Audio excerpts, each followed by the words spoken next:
In my opinion, the young generation of white, black, brown, whatever else there is, you're living at a time of extremism, a time of revolution. What is it revolting against? The power structure. The American power structure? No. The French power structure? No. The English power structure? No. Then what power structure? An international Western power structure. And I, for one, will join in with anyone, don't care what color you are, as long as you want to change this miserable condition that exists on this earth. There's got to be a change. People in power have misused it, and now there has to be a change, and a better world has to be built, and the only way it's going to be built is with extreme methods. So what you and I have got to do is get involved. You and I have to be right there breathing down their throat. Every time they look over their shoulder, we want them to see us. Once those intentions are made known, we can get to the nitty-gritty of the problem. We can get to the core of the problem. We can get to the root of the problem. And then we can correct the problem.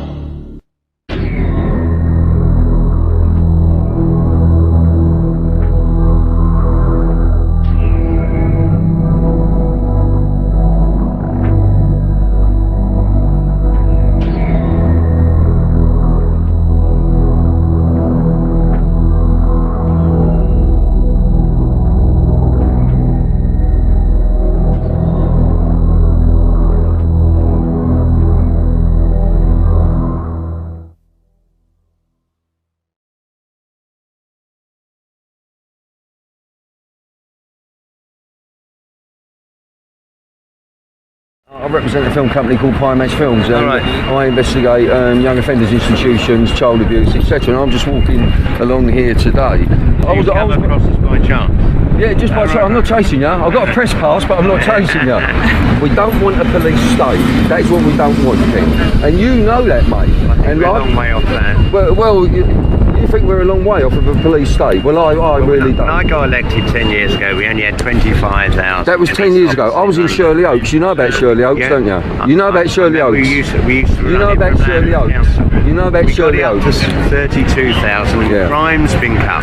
Ken, you know about Shirley Oaks. You know about Shirley Oaks, didn't you? Shirley Oaks was levelled. You gave a sanction for that. All my siblings were abused, including myself, in Shirley Oaks. So now.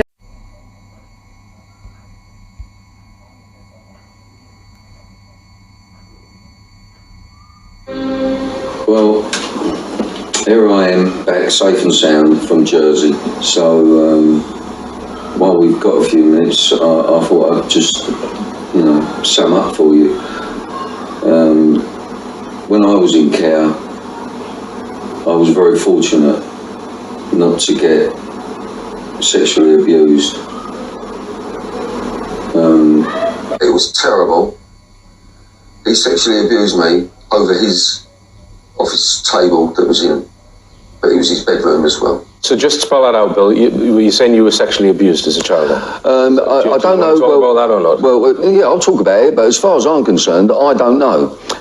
Bill was one of more than 700 children, according to the report, who suffered physical and sexual abuse in 5 care homes run by Lambeth Council. When I was in care, I was very fortunate not to get sexually abused. It was supposed to be a happy holiday, but behind the smiles there is darkness and pain of constant abuse. It was terrible.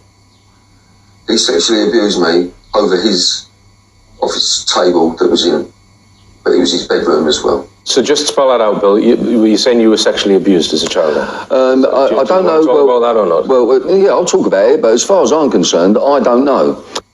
We were taught to get down on our knees and pray to Jesus while they were abusing us. when I was in care, I was very fortunate not to get sexually abused.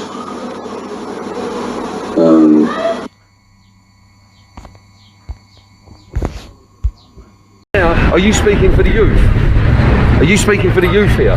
Well, according Because to that's who I'm yes, speaking to. basically. Well, I'd like to see you get involved a bit more in the youth and go to the streets. It's all very well talking to police officers and being guided around Ken by people, but if you go onto our website, PI.E you'll see that we do it as I'm doing it now. Good advert there. You will go of course it's an advert because I just told you I am fighting against child abuse, especially institutions. But you're happy we demolished Shirley Oaks? Well, Shirley Oaks should have been investigated. I think it should have been excavated, and we should have had a look. The same as we did about Hope de la Garenne.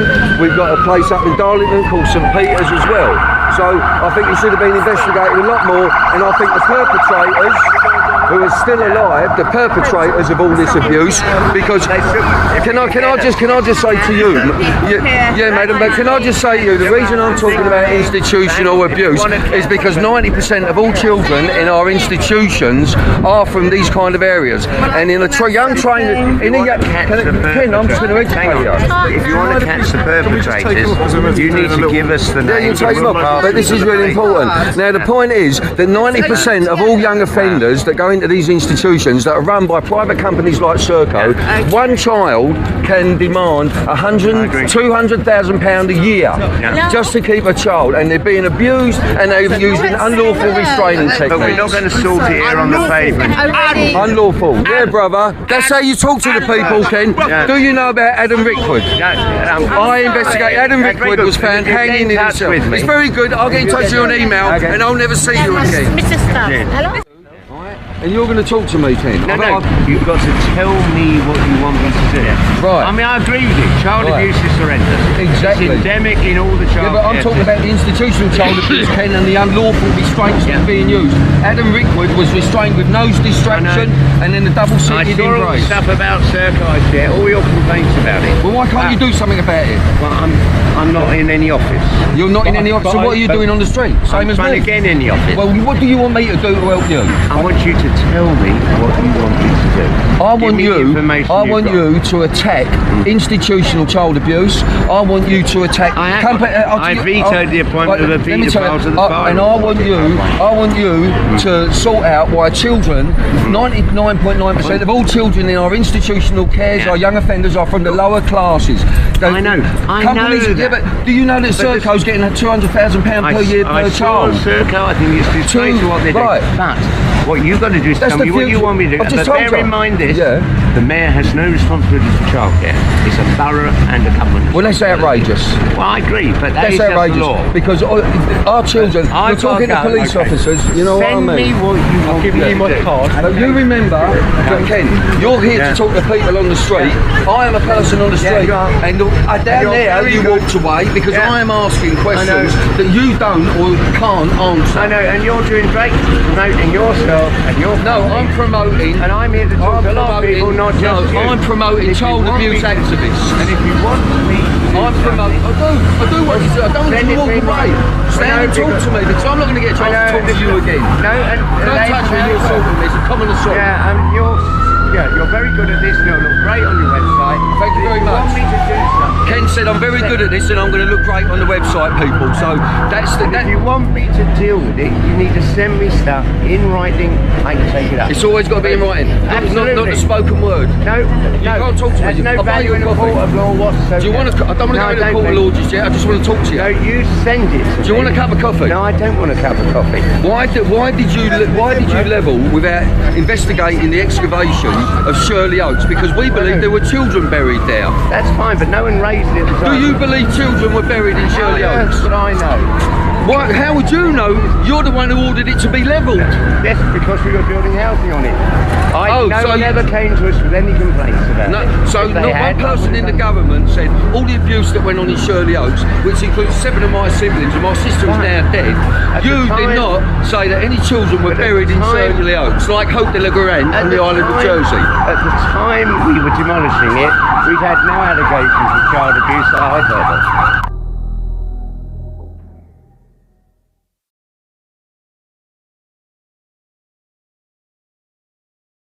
Yeah. Right, I'm going to get the other side.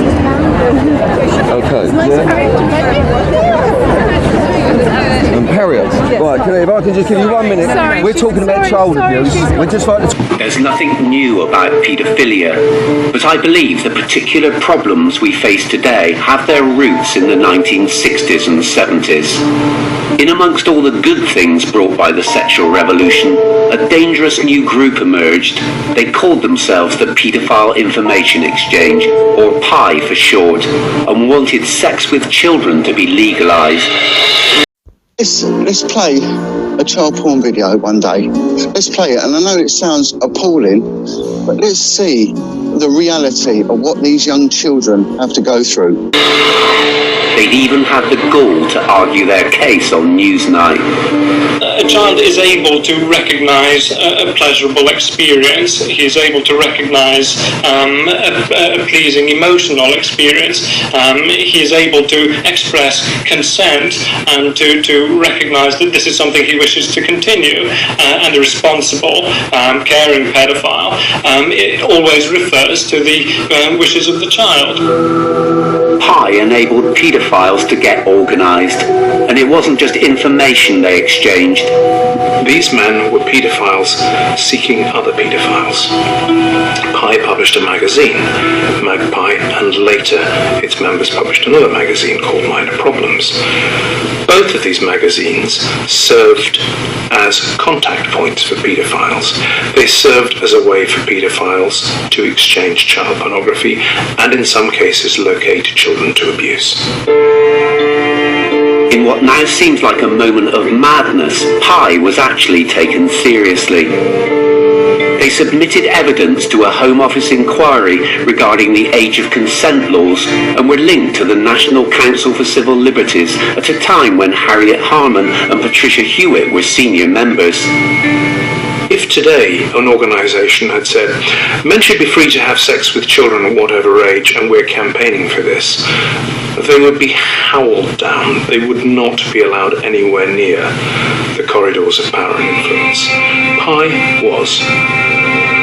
Because of P.I.E.'s success, paedophiles helped each other to infiltrate our institutions and gain access to our children, especially in schools and residential care homes, making the problem even worse.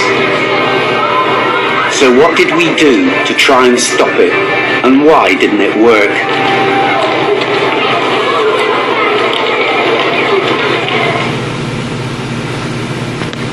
Talk to you about the cuts and how it's going to affect child abuse. Harriet, you don't want to talk about child abuse. I understand that, Harriet, but you're here to talk to people on the street, and we represent... So Harriet Harman doesn't want to talk to us about child abuse today. She didn't say that. Okay? At the moment, she doesn't. Well, that's what he said to me. I gave her a chance. Mind your own business. Harriet. That's common assault. You'll get arrested for that. I'm a woman. No, it's a woman's right. Harriet, get on me.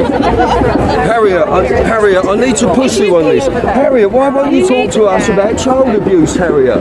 You're part of the government. Don't touch me because don't you just touch me. Right, so Harriet, Harriet is not willing to talk about child abuse. How are the cuts going to affect child abuse? How are the cuts going to affect child abuse, Harriet?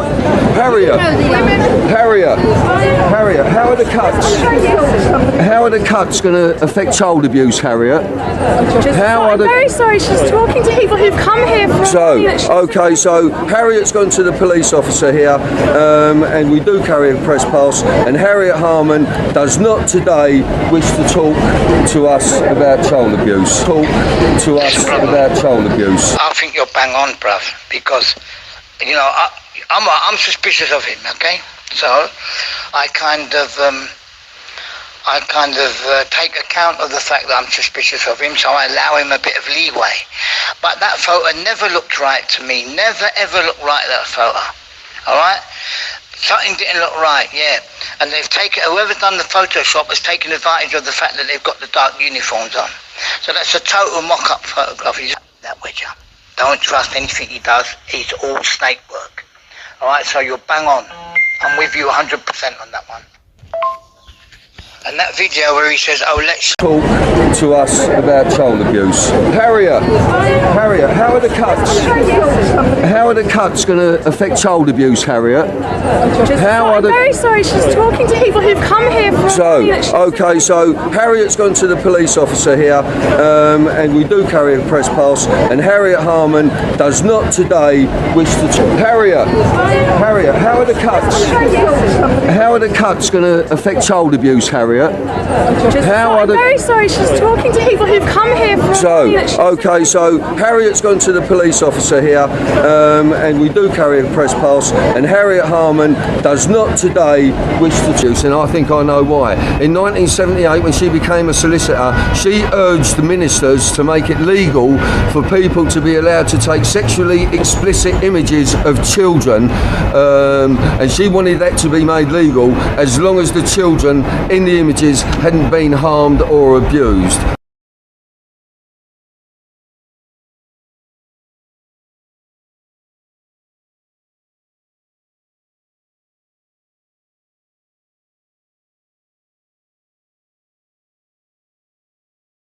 It seems frankly astonishing now that there ever was an organisation called the Pedophile Information Exchange, but its history has certainly come back to haunt the Labour Party deputy leader.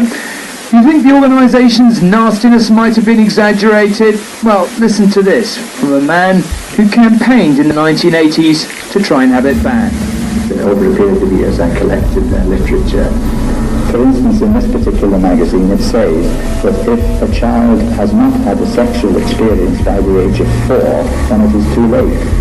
They're despicable people. The trouble is that this organisation managed to affiliate itself with the National Council for Civil Liberties, which Harriet Harman went on to work for. The NCCL had a pretty loose policy on affiliation, to say the least, with more than 1,000 organisations attached. But the Daily Mail, which has been running these stories, feels Miss Harman should still apologise for the link. It was a horrible organisation. It was campaigning to lower the age of consent to 10. It was also talking about legalising incest. How could you possibly have worked for this organisation that had this link? Surely it is time to apologise for that precise fact, as indeed the current leader of Liberty has done. Well, I've said it was regrettable that they ever existed. That's not the same as an apology, well, though, yes, is it? But it's not my responsibility.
And I represent a film company called P.I.E Films, and we're interested in what the cuts are going to do against child abuse and young offenders institutions. Hey mate, I think it's very important we make... I'll talk to Ed, not you. You're here to talk to people. I'm just on the BBC. Ed, I represent the lower working classes, and I'd like to know...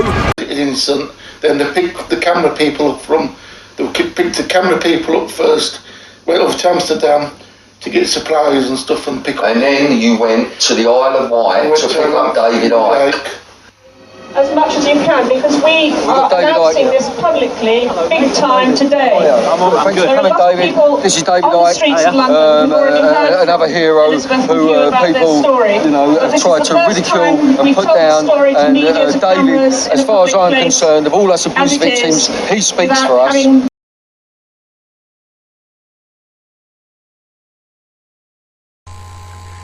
In this video I'm going to cover a topic that I know is very emotionally charged, very emotionally dangerous.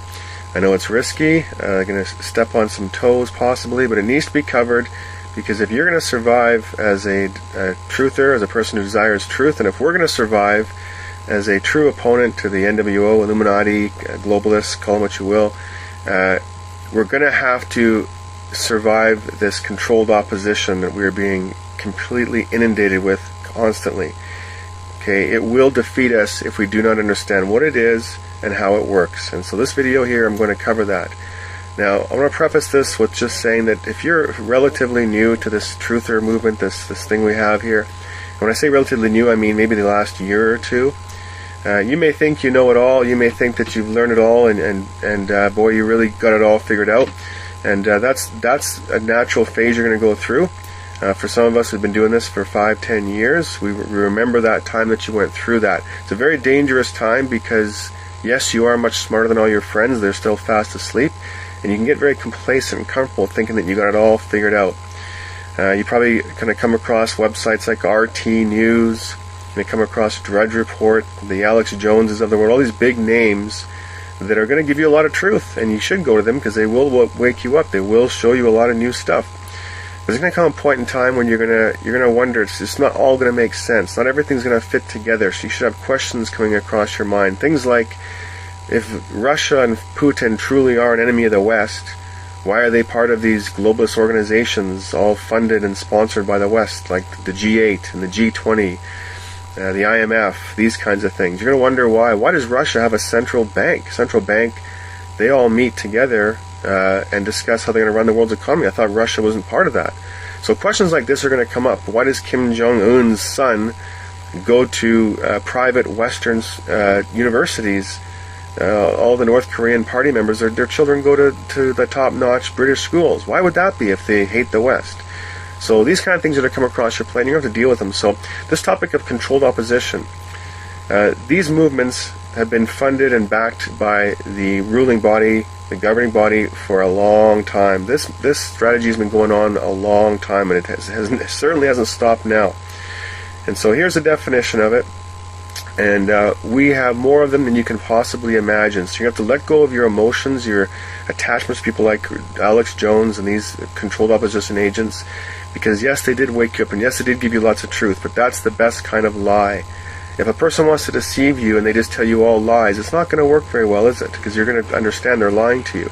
They've got to tell you truth. They've got to tell you as much truth as possible to convince you that they're on your side. That's how it works. Those are the best liars. You think Satan comes and just tells nothing but lies, nothing but nonsense? That would never work. And so they know that too. These people are skilled. These people are trained. These people are groomed from sometimes childhood for this role. And so what we need to understand is that these people are deadly serious about what they're doing, and we're not. We have no idea how serious this battle is, and we need to wake up to just how serious they are. And so with that, here's a quote from Lenin. The best way to control the opposition is to lead it ourselves. That was a long time ago. They've known that for a long time. So you think that they haven't figured it out now? Okay, with that, we're going to get into some of the names. Here's Alex Jones. If you haven't figured out he's controlled opposition, then I'm sorry, but you got some hard lessons to learn. Anybody with a big movie, a big production like that, that's got tons of followers, you know for a fact he's controlled opposition. In fact, he admits his father was CIA. He talks about it in some of his programs. You can't have a father in CIA and then be against the system. Here's Russell Brand. People think that he's on our side too. Here's some pictures that are going to blow that out of the water. Enemy? Not at all. Not at all. Here he is flashing the Satan symbol with his hands. That's a well-known Illuminati symbol between Luciferian Satanists. Here he is. If you look on his left wrist, you can stop the video. You'll see the number 33 written there. It's hard to tell in this picture, but I just want to let you know that it's on his wrist to prove it. And here's a closer-up picture coming up in a few seconds here. 33 is, of course, a very important number for the Illuminati Masons, 33rd degree Mason. There he is on his left wrist. He's not even really trying to hide it that much. You got to be fast asleep not to figure this guy out. And here he is with David Icke, another controlled opposition agent. People are going to have a tough time with that because he says all the right things and he blows open there's David Icke. So you either got to believe David Icke is a complete idiot and doesn't know what Russell Brand's about, or he does know what he's about and he has no problem with it. Here's David Icke on the cover of Time. Let me tell you, true opponents of the NWO do not get coverage in mainstream magazines. They do not get coverage on mainstream TV. They get shot or they get ignored, okay? If you see someone in mainstream, they are not your friend. Here's Vladimir Putin. People aren't going to have a hard time with that because he says all the right things and he opposes the West. Behind closed doors, these guys are all best friends. They all share in the big cake of the world's resources and wealth, okay? Been going on for a long time. He is not your friend. He is your enemy. Here's Bernie Sanders. The left wing loves this guy. He's given the Illuminati symbol, saying, hide the secret, keep the secret. He is not your friend. And Trump, I'm going to catch a lot of flack for this one. No, Trump's a true opponent. Trump is not an opponent. That is a media-constructed image he has. Think of where you got the impression that he's an opponent of the system. You got it from mainstream media. Here's Ron Paul giving the Masonic handshake. You got to do some research. Clearly given the Masonic handshake, puts his thumb over the top of the man's hand. It's a Masonic handshake. Here he is again giving another Masonic handshake to Rick Perry, I think his name is, Rick something or other, holding only the end of his fingers, not the whole hand. You see how he's grasping his fingers? That's another Masonic handshake. You have to do some research. You have to spend some time learning to be able to pick this stuff up. You're not going to just know it. Oh yes, Edward Snowden. Oh yes, what a great whistleblower he is. All over the cover of mainstream TV and mainstream news, exposing itself. Yes, and Julian Assange, same thing, all over mainstream. The system is exposing itself, and I'll get into that a little bit later, as to why it's exposing itself. And anonymous, people think that they're on our side. Far from it. They're a CIA creation, just like ISIS. It's like all of these organizations that are supposedly terrorists against the system. Glenn Beck should be an obvious one. He's got his own network TV show or program. Should be an obvious one if you haven't figured that one out yet. I'm sorry, but you got a long way to go. Jeff Rentz, he's appealing to the left wing. More left-leaning people. There's not as many of them. Got a big-time show. Anybody with a big-time TV or radio show, you know that they are controlled opposition. Every time. Who do you think's funding that? Who do you think's paying him? YouTube ads?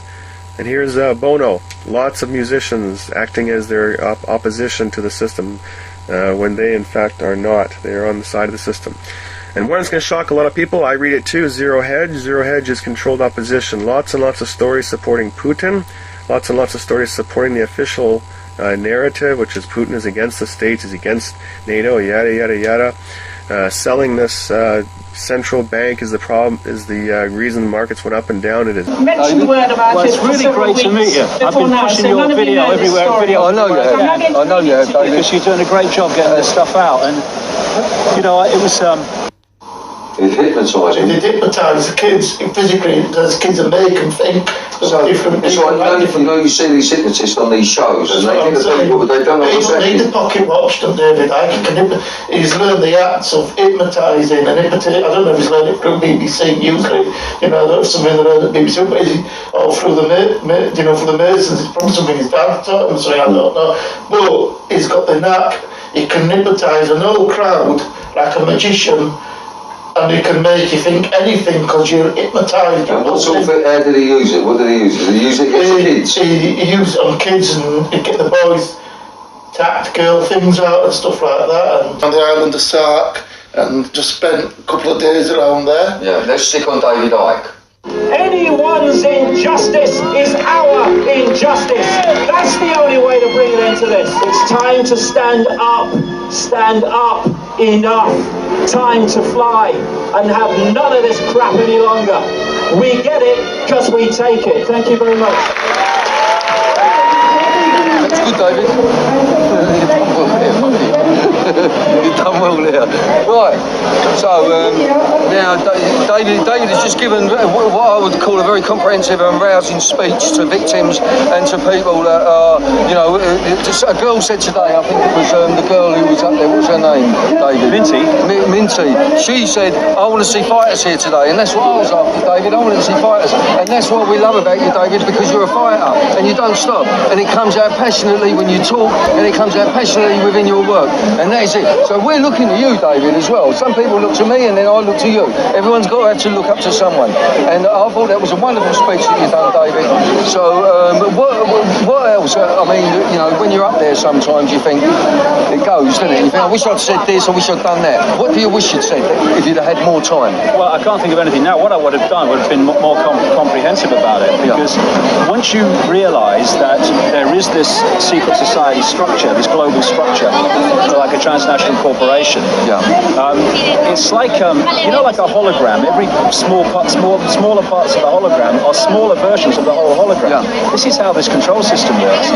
So your Freemason satanic paedophile structure on the Isle of Wight or in your part of London would be the same as the global one. It's just be a smaller version of it. That's how we got to educate people, David. You know, it's like the Masons, and when you start talking about satanic abuse, they think, oh, what's this geezer? He's crackers. I'm saying it now as well, and I do believe in satanic rituals, and I think the island of Jersey was absolutely reeked completely.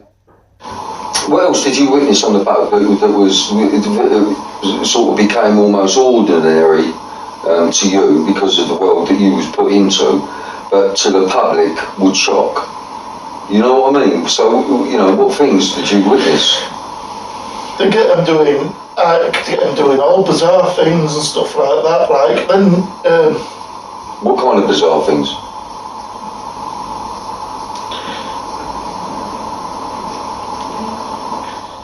We went off to Amsterdam to get supplies and stuff and pick up. And then you went to the Isle of Wight to pick up David Icke. And he got on that boat. And he was on that boat 100%. And there were disabled children on that boat. I know, mate. Right? So what he says is that... I know, right? He says he gets picked up from Amsterdam with filming equipment on Charles Napier's boat with the Azimuth Trust. They come over to the Isle of Wight and pick you up.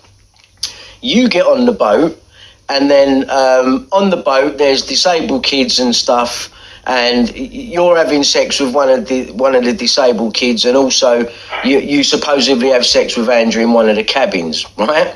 Right. Where on that boat did you have sex with David Icke? Down in one of the cabins, down in the... Well, it was big... What you're going to do, and what you're going to... Let that girl alone. I want to know what you're going to do to help child abuse. And you've been talking about this before. What are you going to do about child abuse in our young offenders institutes? Bill, yeah, so you don't want to talk about it. Well, talk to me about it. Let go. Let go. What are you going to do about institutional child abuse operating in this country? What? Let's play a child porn video one day.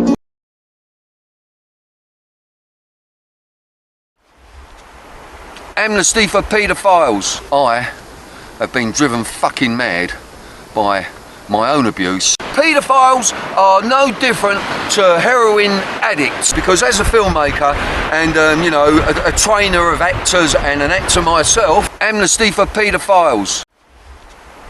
Amnesty for paedophiles.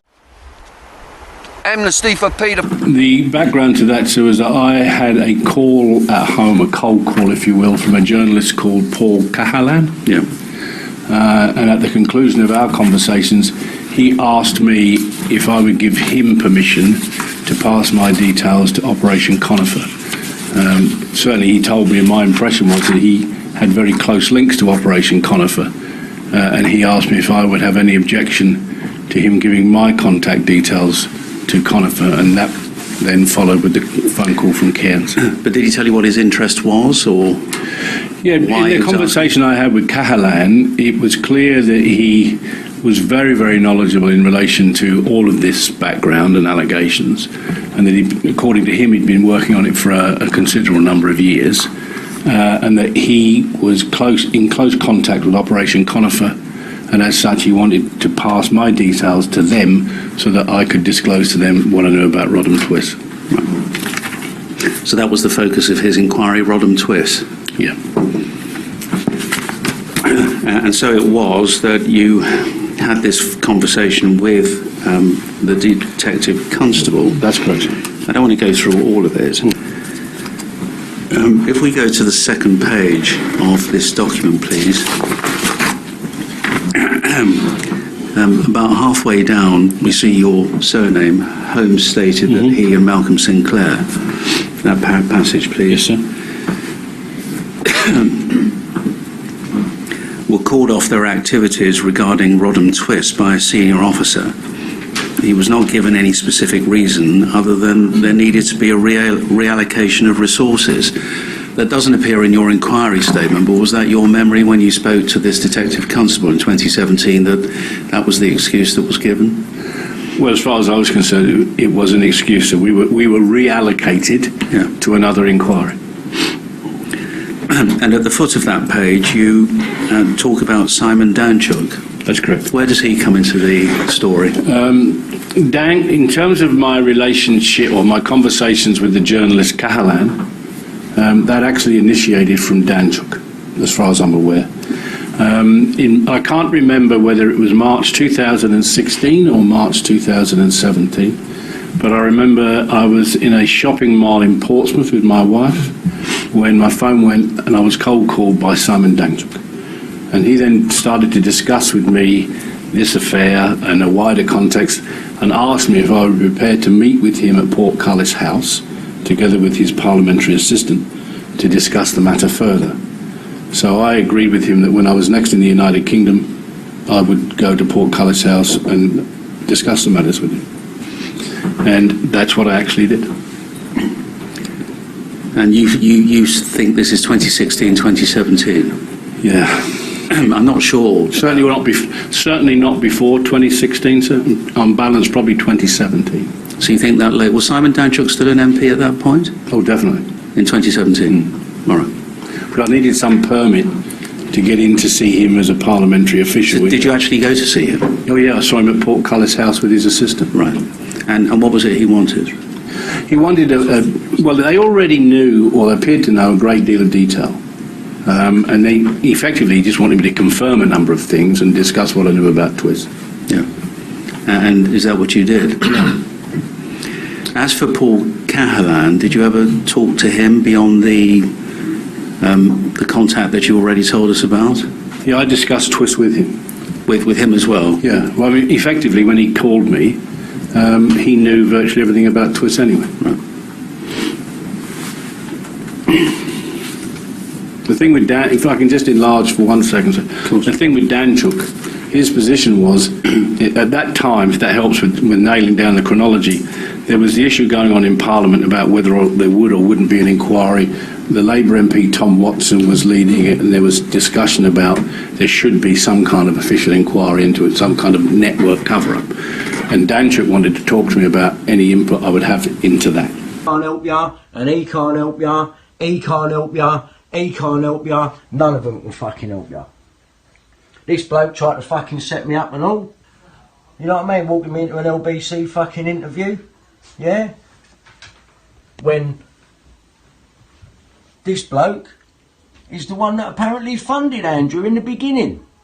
So when I go to Parliament to see Simon Danchuk, Tom Watson's sitting in the background watching me deliver evidence that he's fucking set up.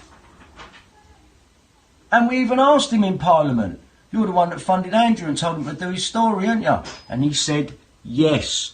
Not once, but twice. I see. So that was the context of why he wanted to see me. Thank you. Can I ask you then, finally, as far as this document is concerned, and direct your attention to the final page? The issue is that nobody believed them at that time. And the thing that concerned me about all of this issue was that whether or not individual cases simply were not established or not proved or were false, doesn't then follow that all the allegations are false and that none of this happened. And that was the way it was being portrayed. Yeah. You're going to do about institutional paedophile rings that are operating in this country now. What are you going to do about institutional paedophile rings that are operating in this country now? Now!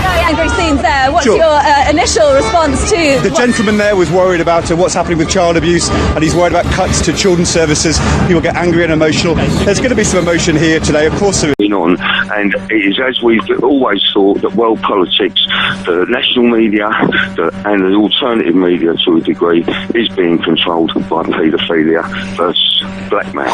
Jesus. And Bill, just closing, what do you... I'll phone you straight after the show in about 20 minutes. It's a very important march.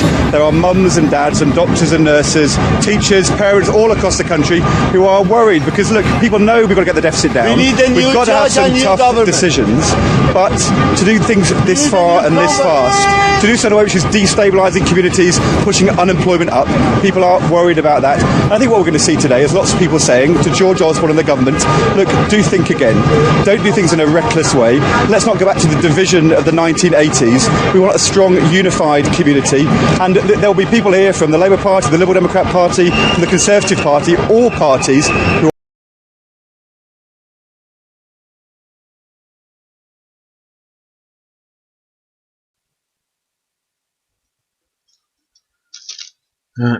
this one's going to speak for itself, really.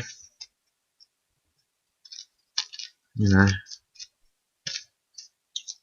I've been banned from a few, I don't know, I suppose you'd call them controlled opposition government groups with admins and all that on Facebook for posting something along this lines up in their group. I got attacked straight away. Oh, leave Lou Collins alone. She's doing a good job and rah rah rah. And no, she's not. Do you know what I mean? Like yesterday, innit? I got accused of sticking up for Jimmy Savile, and I'm a paedophile protector. What? Because I expose people who exploit victims of abuse for profitable gain. Huh? You got Jimmy Savile, radio disc jockey. Lou Collins, radio disc jockey. Yeah? Two sinister people, and me scrutinising both of them in the same thread, and you guys seem to like lift her out of the box. You know what I mean? She's in the same sort of category as Jimmy Savile. You know what I mean? He went one step further and went to physical abuse. Yeah. What Lou Collins does is emotional. Some people in this world actually class it as worse than physical abuse. Yeah. What I will say is he's placed himself in a position where, to be honest with you, no matter what anybody says to me, and that includes yourself, I cannot be convinced that Brian Gerrish is operating with anything but an ulterior motive, because I've seen too much and I've seen a pattern of his behaviour.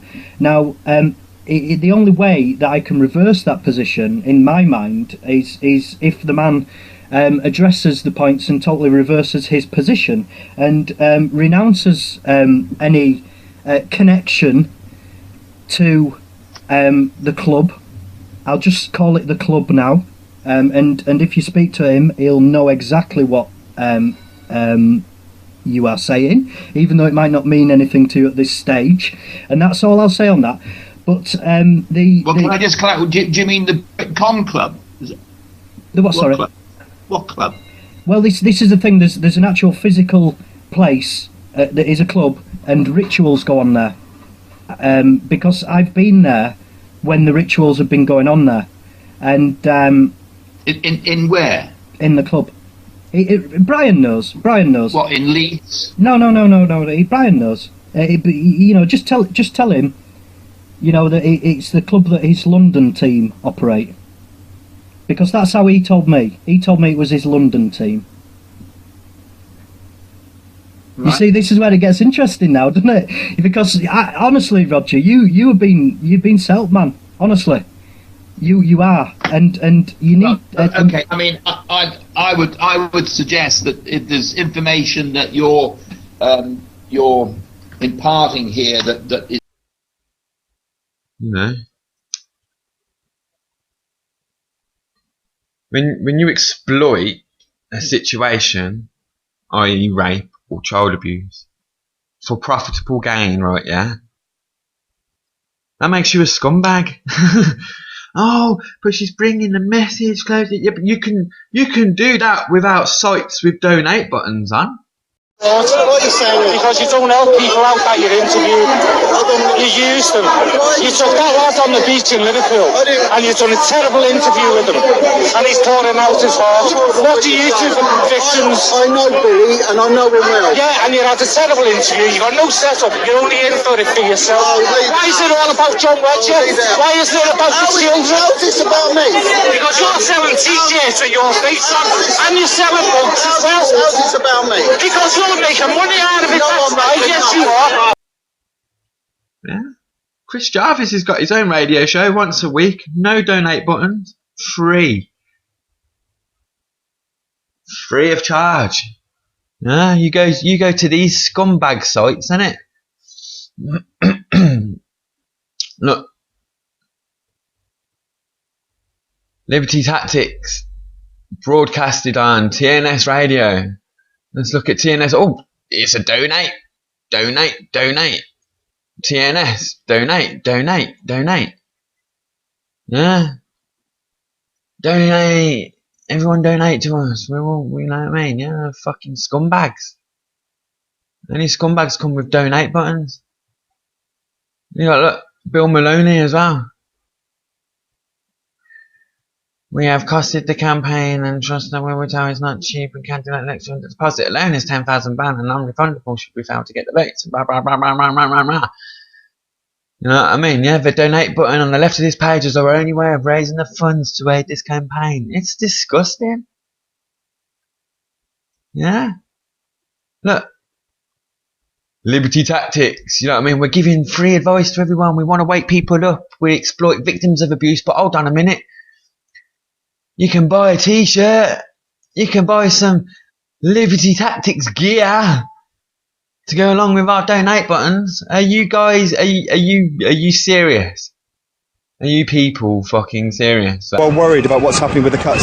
It's called the March for the Alternative, but isn't that the greatest irony here? That actually there isn't an alternative, and certainly not a clear alternative that's been put forward by the Labour Party.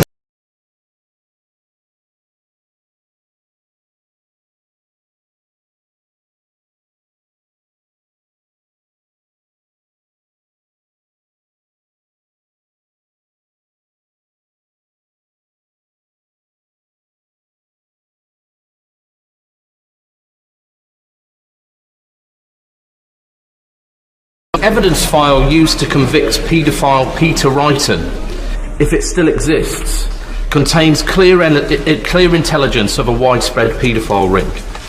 One of its members boasts of his links to a senior aide of a former Prime Minister who says he could smuggle indecent images of children from abroad.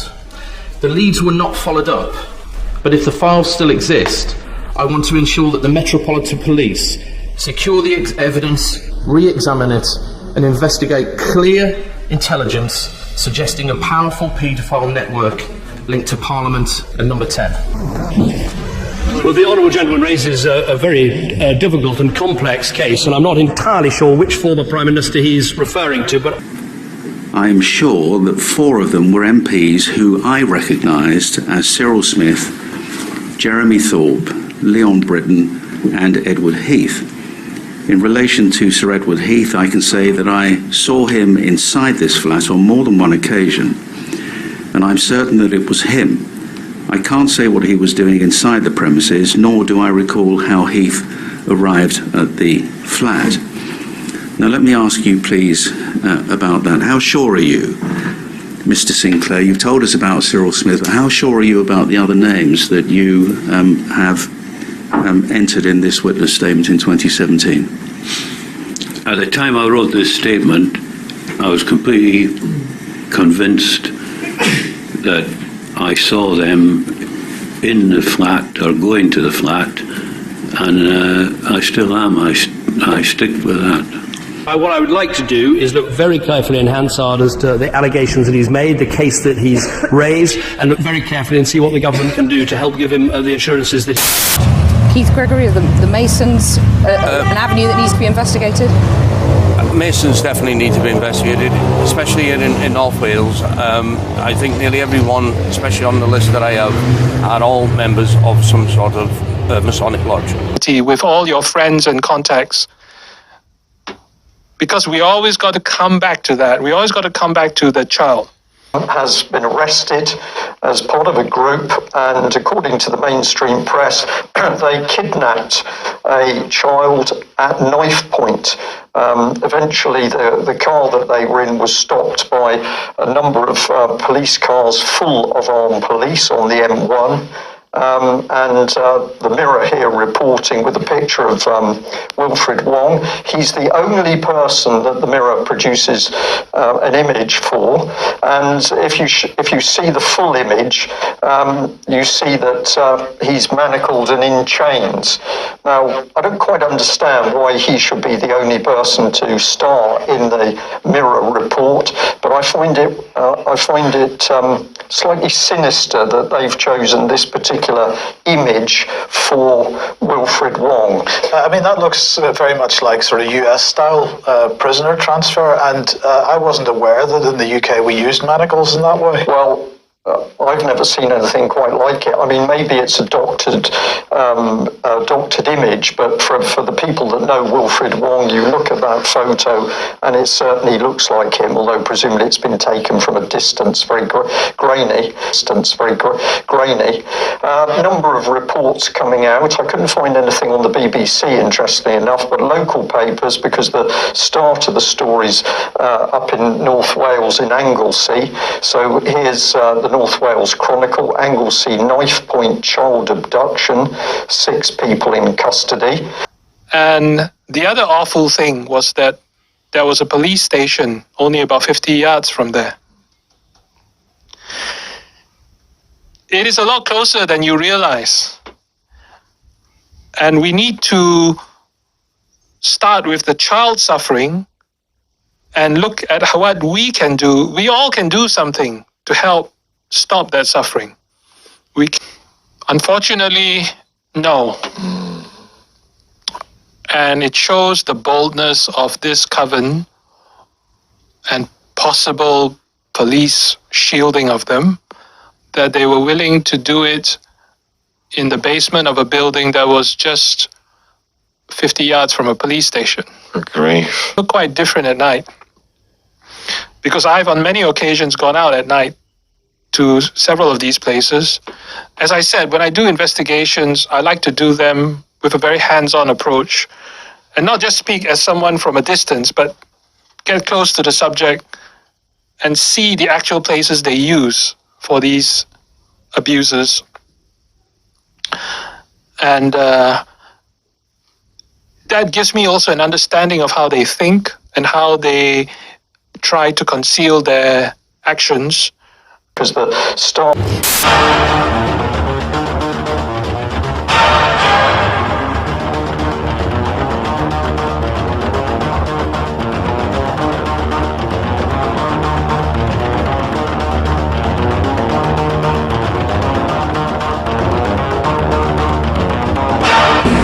Year-old children to Peter Swinford's Lloyd Club, and I've got a witness called Ben Fellows, who's now, his life is now under threat, and he's having to leave the country because of people like Max Clifford. These people are worried about getting shot.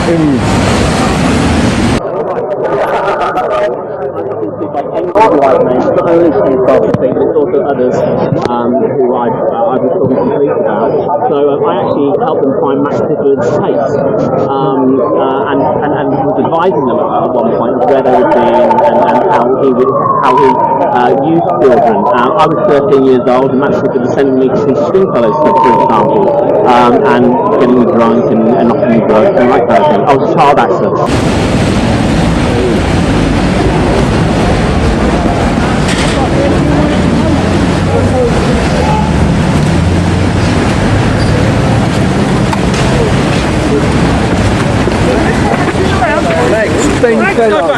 Ben Fellows, why were you sending children to Peter Stringfellow's club?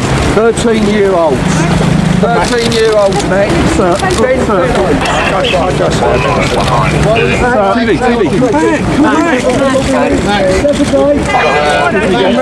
Right, we need to get into the court, gentlemen. Just take a big step back. Step back. Step back. Max.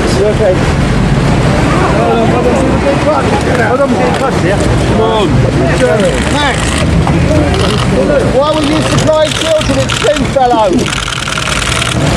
Why were you supplying children to Peter Stringfellow? You're not quite the Stringfellow. I know Stringfellow. Come on then, Stringfellow. Stand back! Move along, please. Move along, please. Move along, please. Move along, please. King and Simon. Move along, please. Stringfellow's next. We've got her. Hi everyone. Hello to everyone out there in the public. My name's Brian Harvey, and I used to be the lead singer for the pop group E17. He wants me killed. Now, the disturbing thing is that a couple of years ago, possibly a little bit longer, I approached a guy called Bill Maloney.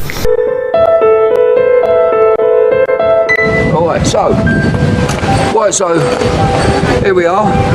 We've got hero of the day, Ben Fellows, incoming hero, Brian Harvey, lead singer of E17. Ex-lead singer. How are you, Stan? All right, thank you. Good friend of mine. I'll give you a kiss in a minute, I bruv. hope so. Well, it's I deserve one. Purely masculine, yeah. And from there, it is Ben Fellows to do his walk from Plymouth of 300 miles. It took 4 weeks to do it. And I'll represent the victims, Max. My name's Ben. Come on, gentlemen, move along, please. Move along, gentlemen. Charlie Nash. Do you know Charlie Nash? Get back. Move along, please. Remember Charlie Nash? I'm not. Get closer to me.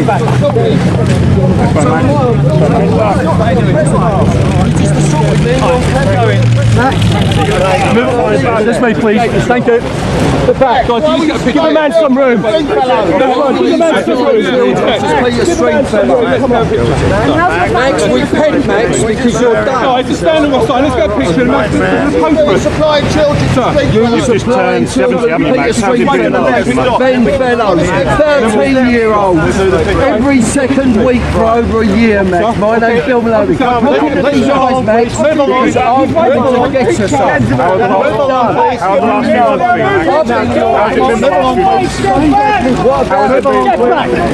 Get back!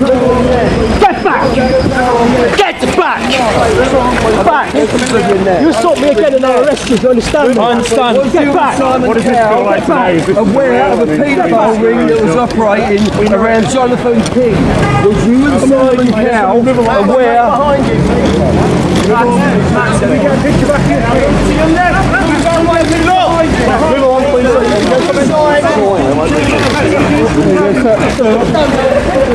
You've got to come further away.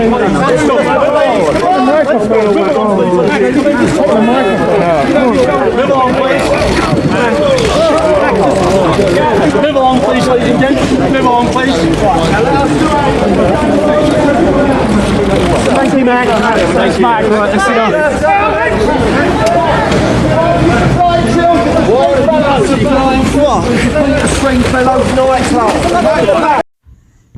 What circle? No one said this to me while I was about, but I believe everyone else to be. I was the only one not in the know. Put it that way. I'm the only one that weren't in the know, and that's why I'm in the situation that I'm in now. I used to go to parties like that at Stringfellows. I had model membership at Stringfellows.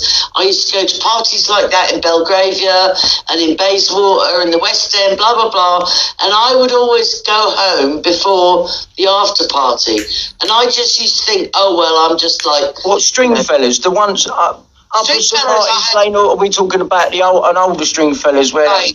I'm 63, so I'm a generation older than you. I was a model I was given model membership of Stringfellows in the late 70s. Oh, that would be the other one. The one does the dance floor move or something on the one you're talking about? No, it was the Stringfellows, but membership was about 500. It was about the late 70s, and I got given model membership with another Essex girl, Lorraine Raisback, and whatever, but it was before he went seedy. Like when I used to go, we used to go once a week, and there'd be Coronation Street stars and pop stars. Right, that one there, Brian Tilsley, yeah? Yeah, they'd be like, you know, footballers. Oh, he ended up working.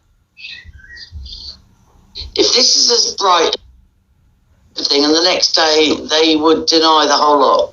Yep, exactly. Same with alcohol. The girl. Yeah. I don't believe she was a bad girl. I believe she was sent in. She's been put on me for the past 7 years. She is a victim, but she's also she could make me famous like Sean. And we've got in like. But then the after downhill, and the way he sort of went all. No, there was some weird shit going on there. There was some weird stuff going on. There had to be. There had to be. Had to be. I never got any of that. I've been in there, gone in with my mates, you know what I mean? We're all like, we're all in fucking tracksuits and these sort of things, like, yeah. I had a bright yellow fucking ton-to-ton tracksuit on, I think, one time in there. And we've gone in like, hey, everyone else all dressed up. It's like, we're taking a piss. I know. We've gone up, sat on the table. All right, Pete, and he was going a bit deaf at that time, and he was with that bird. Do you remember the young bird? She was 17 or 16 or 17. The blood little. Was that the one who went all pink hair and went like make? It might have been. I remember she was like, there was people talking about it, and she was like 17 or something. He's like fucking God knows what. She's sitting there. I don't even think really she should have been in a club unless you're 18. Do you know what I mean? Like 13-year-olds. Like 13-year-olds. You were supplying for 13-year-old children. Peter Stringfellows. Ben Fellows is a witness, and so is Charlie Nash. Yeah, you pretended to represent them and get their stories in the paper. Didn't you, Max? Off you go now. Did you get it all? Did you get it all? I was fucking right in there. Get me asking a question. Okay, so he didn't want to answer the question.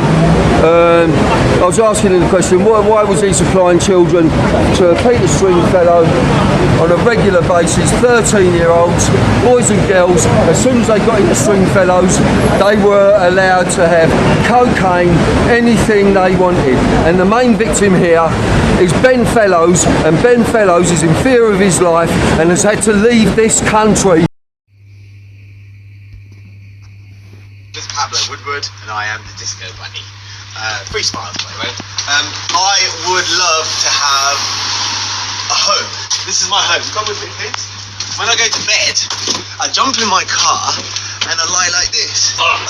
Sleep a little bit flatter, yeah? Like that. And I would really like to be able to cook in my house. So I'm going to ask you please to donate. I only need £2,000. Yeah, but who are you sexually attracted to? Watch this. Who are you sexually attracted to? 100 truths. So he's 100 truths, yeah.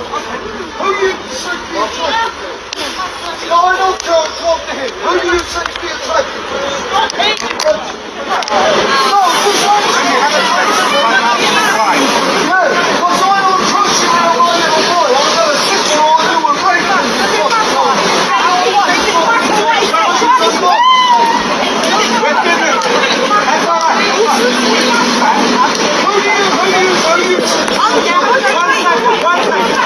I'm talking to him, I don't talk to you, bro. I'll tell you what, this is what he's doing, isn't it? Can I say something, please? Who are you attracted to, girls or boys? Would you like me to answer your question? Yeah, girls or boys, just say it. Hurry up. Okay, I have 2 children by the name. Now, it's up to you if you choose that maybe once in my life I who do you like, girls or boys? Now, yesterday, in the future. Who do you like now? 2019. Who do you like, girls or boys? He won't answer the message. Let him speak. Let him speak. Who was that? Don't look at me. I didn't. Who is it? Listen, it's not. Do you want to know where I was born? Do you want to know what my name is? Girls or boys? With respect, sir, I don't answer. Where is the blood? What I do is I let you make an opinion of your brother. No disrespect.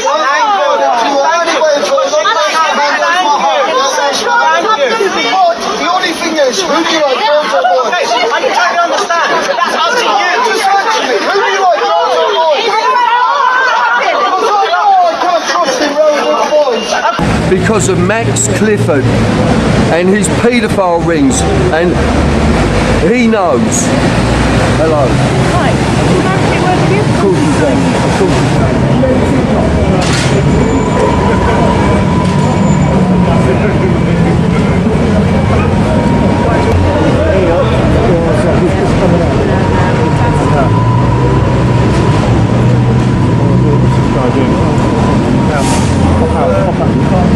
Pop out with. Come out for a second. Cheers. There we go. Pop out for a second, sir. Pop out. Oh, God. You're right, Kate. Max!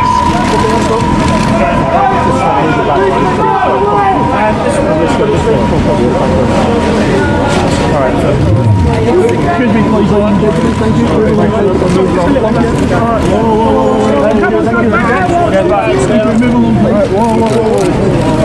Max, Ben Fellows and Charlie Nash want to talk to you.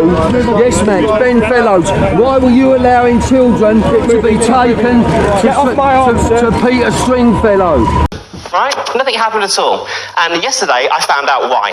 And this very nice person from the Leveson Inquiry basically told me that you and Patrick and the other bloggers that put up your posts and what have you are going to be the poster children for the censorship of the internet in this country, for the same reason as the Australian pranksters are the poster children for radio, right, broadcasting. And my mouth was hung open. I went, you know, and they said, yeah, that's basically what's going to happen to you. And I said, so why are you telling me? He said, I'm giving you 5 minutes warning because I like you. And that was it. Apparently we'd met at a party once and I was nice. I am nice, that's the thing, you know. Yes, Max, Peter Stringfellow, 13-year-olds, Max. Look into my eyes, Max. You know me, Max, because I know you. You, Max, know all about a massive paedophile ring that has been operating in this country. Max, look at me and answer the question. Get back. Get back. Don't push me forward, stay back. Mr. Clifford, just up here, please. Answer the question. Why did you send Ben Fellows? Ben Fellows was 13 years of age when you sent Ben Fellows to Peter Stringfellow and gave him cocaine at 13 years of age. Oh, good one. You're a bad actor, Max. You're going to pay for what you've done, Max. We don't care how old you are. You are a criminal of the worst degree, Max Clifford. And my name is Bill Maloney, and I am coming to get all you paedophile rings.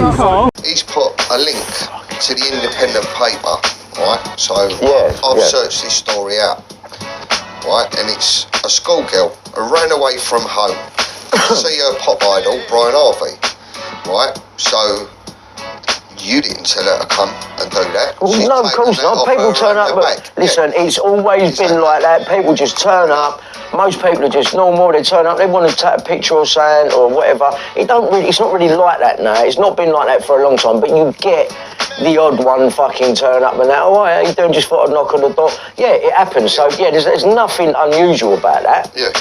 So anyway. I just don't like the fact that the way that cunt wrote that, try to make it look like, even suggest like, you're a cunt, mate. Do you know that? You're a fucking cunt. And Puddy and Wedger and Bill Maloney, all you fucking people. You're getting caught, mate. You're getting caught. It's fucking going there. You're getting caught. I'm not having this from you. I'm not fucking having this from you. You're the fucking nonsense, mate. And that's what everyone's going to find out. Fuck you. Fuck you. Fuck you, man. Go on, sorry, Mo. Yeah, let's get this. Fuck you. Let's get the paper here anyway, what the story is. So anyway, she ran away from home to see Brian, right? And she was repeatedly raped by a taxi driver she trusted, an Old Bailey Heard. Yeah, I remember vaguely hearing, so I don't remember it, but I remember something about this in the past. I can't be sure when this was. Well, this was the 2nd of June, 1998. Right, as I was getting to now with this, when we was talking about Operation Fernbridge just now, yeah? Right, I need to explain this to the listeners because this is really important. Now, in 2014, like I said, I've been watching a lot of Bill Maloney videos and him having a go at different politicians, and I thought this guy was real. He was a real anti-child abuse campaigner. And because of what the situation with the old manager, I've been brewing on it for a while, and obviously this is what has led me into watching Bill Maloney's videos. In the end, I think I'm going to contact this guy because he's running around with a camcorder, and I've got 3 Canon 5D Mark IIs, and I can set him up a lovely setup when he films his victims and stuff, because this is real stuff. I was believing, and this needs to be done in a really good quality way instead of just on a camcorder. So I contacted him, and I also told him that when I lived in Walthamstow, in another part of Walthamstow before I'm in the house that I'm in now, I think that one of Sidney Cook's gang was living next door to me. Because I bumped into one of my neighbours from that little close. Jason Swift. Swift, yeah, Jason, the murder of Jason Swift, and so I bumped into a woman called Beverly who used to live on the same little close where this guy lived right next door to me. And when I was a kid, I can remember this weird skinny geezer leaning out the window with a camera, but there was a field over the back of the new development where we lived, and I thought, well, maybe he's just taking pictures of that. There was a low-flying kestrel, and, you're a kid. I didn't know what a paedophile was. I had no idea whatsoever. And I thought of this after I spoke to this woman, Beverly, and she said, yeah, we moved from there because of that thing that was living next door to you. And I remember saying to her, yeah, what was his name? Was his name Rick or something? And she goes, I can't remember his name, but he was something to do with the killing of that Jason Swift. So when I got home, I Googled it, and I thought, oh, mate, I've had one of Sidney Cook's gang living next door to me and didn't know it. This geezer was taking pictures when I was younger and that. There was a few of us little kids there. And so obviously, when I've gone to contact Bill Maloney, I've put this in the email, and I think this may be one of the things that tipped it over the edge, and he contacted me straight back. So from that point, I feel honoured. This guy's gone come down, and I feel like, oh, he's bringing me in. Thanks. In Parkhurst, on the Isle of Wight, for 3.5 hours. Yes or no? I'm not going to ask you about the conversation. Did you or did you not? Yeah. Yeah. Now, was that Fernbridge that told you to go and visit him? I don't know. I told me to visit him, but it was. Why did you go and visit him? Who took you down? Hang on, Chris. Who told you? Right. You don't just get in to see Sidney Cook.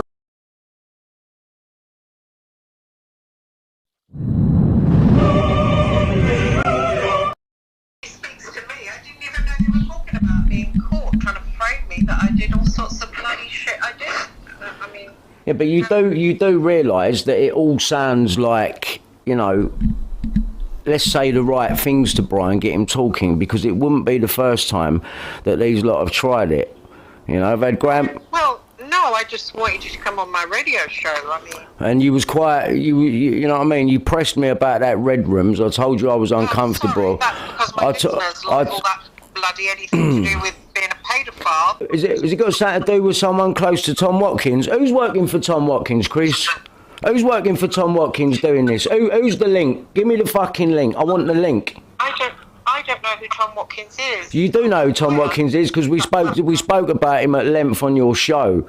Now I'm not going to go along with this any longer. Like being taken for a fool. I know you know what's going on, Chris. Right? You do know. It's good cop, bad cop going on over there with me. The whole Tom Cahill situation, and it's like, look, I'm not silly, right? I'm not silly. I'm not involved with those people. I'm out on my own completely. Once again, I've got to take your word for that, Chris. But I know that these fuckers have got a little plan brewing, and I don't want to find out you're part of that plan, Chris. I'm not part of that plan. I hope not. I really hope not. I'm having my name dredged through bloody court. Well, welcome to the club. I think they pick on people that haven't got any money to bloody fight back. I don't need money. I've got the truth and I can prove it. I don't need money. Money shouldn't even come into it. It shouldn't even come into it. And whether I smoke weed or not, that shouldn't come into it either. That shouldn't have to come into it either. Right? You lot are trying to gather phone evidence against me. You are. And Tom Carhill's good job. I record every conversation, and I mean every conversation. You know, because I will be able to back up what I'm going to do, and the people that are not being straight with me, they will get exposed. I will expose that, and you know what I'm like, and I'll do it. I'll fucking do it, man. I won't fuck about. If I find out that someone here is trying to trick me, I mean, you got Tom Carhill talking about he was looking after little for some family once, and the thing was demonically possessed. Fucking hell, don't get on with them then. Yeah, no, so I was quite surprised when you were saying that on the video, and I thought, well, I thought your mum and dad would have been. No, man, they're absolute piece of shit. That's why they let Puddock into the house, and then for the next 2 days they were trying to prove that I'd said he's a paedophile. So instead of just typing in Ian Puddock paedophile into the internet and couldn't find anything, they were like literally spending 2 days trying to pick me up. They're absolute piece of shit. They're fucking very evil people. They're not nice. But the whole point is that most people don't have this experience of dealing with evil people, or they have it but they don't realise they're evil people. They just think I don't need money. I've got the truth and I can prove it. I don't. You were talking about being caught, trying to frame me that I did all sorts of bloody shit I did. I mean. Yeah, but you do realise that it all sounds like, you know. It speaks to me. I didn't even know you were talking about being caught, trying to frame me that I did all sorts of bloody shit I did. I mean. Yeah, but you do realise that it all sounds like, you know. Let's say the right things to Brian, get him talking, because it wouldn't be the first time that these lot have tried it. You know, I've had Well, no, I just wanted you to come on my radio show. I mean. And you was quite, you know what I mean. You pressed me about that Red Rooms. I told you I was uncomfortable. That's because my listeners like all that bloody anything to do with being a paedophile. Is it got something to do with someone close to Tom Watkins? Who's working for Tom Watkins, Chris? Who's working for Tom Watkins doing this? Who's the link? Give me the fucking link. I want the link. I don't know who Tom Watkins is. You do know who Tom Watkins is because we spoke about him at length on your show. Now I'm not going to go along with this any longer. Like being taken for a fool. I know you know what's going on, Chris. Right? You do know. It's good cop bad cop going on over there with me. The whole Tom Carhill situation, and it's like, look, I'm not silly. Right? I'm not silly. I'm not involved with those people. I'm out on my own, completely. Once again, I've got to take your word for that, Chris. But I know that these fuckers have got a little plan brewing, and I don't want to find out you're part of that plan, Chris. I'm not part of that plan. I hope not. I really hope not. I really hope not. I'm having my name dredged through bloody court. Well, welcome to the club. You know. I think they pick on people that haven't got any money to bloody fight back. I don't need money. I've got the truth and I can prove it. I don't need money. Money shouldn't even come into it. It shouldn't even come into it. And whether I smoke weed or not, that shouldn't come into it either. About dirty fuckers that were killing children, torturing children in the most horrific manner on a regular basis, Andy. Now, I've spoke to you for quite a while. And I came up here because you said to me, I just want to get it out and tell the truth. So you spit it out, bruv, and clean yourself. Go ahead. Just before we do, because this is on low again, so what I'm going to have to do is, I tried with that... yeah, mate, do what you got to do, mate. Because, if we do... Let him do that. Can it come sort of back, or will it have to be right in front of you? Mate, actually, no, leave it. We'll go again in a minute when he's sat down and he's ready. Alright? Now, listen to me. This man, he's not going to get you into trouble. I'm not going to get you into trouble. This thing because, hang on. Because some of this that we're getting on this visit may come out later on, when it's all over. So at least we've got it. Well, there is something that about 18 months ago, I was talking to my dear friend Brian, and I gave him a probability. Funny enough, I gave him two. I gave him one about himself and I gave him one about something that's going on at this moment. And the one about himself, all 3 parts fell into place, which was quite fascinating, which he was a bit shocked about. And I said, well, no, I didn't predict anything. I just told you a probability, something that could possibly happen. And the funny thing is, the other thing I told him was in multiple parts, and at this moment in time, every single part has dropped into place. So if I am correct in what I have concluded, then there is going to be a bit of a shake-up latter part of this year, early 2016. Definitely, without a doubt. I missed that last part, John, because I was reading questions in the chat box. There's definitely going to be a shake-up the latter part of this year or early into 2016. Yeah, I agree with that. But I'm not going to say what I don't want to suggest. All I'm going to say is that the accusations towards Prince Andrew 1998, right, so... Institutional paedophile ring operating in this country now. Max Clifford, paedophile ring. Max Clifford, Ben Fellows. Trying to pick me up. They're absolute pieces of shit. They're fucking very evil people. They're not nice. But the whole point is that most people don't have this experience of dealing with evil people. Or they have it, but they don't realise they're evil people. They just think, oh no, they're okay. There must be 2 and 2 equal, like 6 one, half dozen the other. Yeah. Once you deal with that's what I'm saying. This is why I am truly privileged. Even though it fucking almost killed me dealing with that Luke, it fucking almost killed me.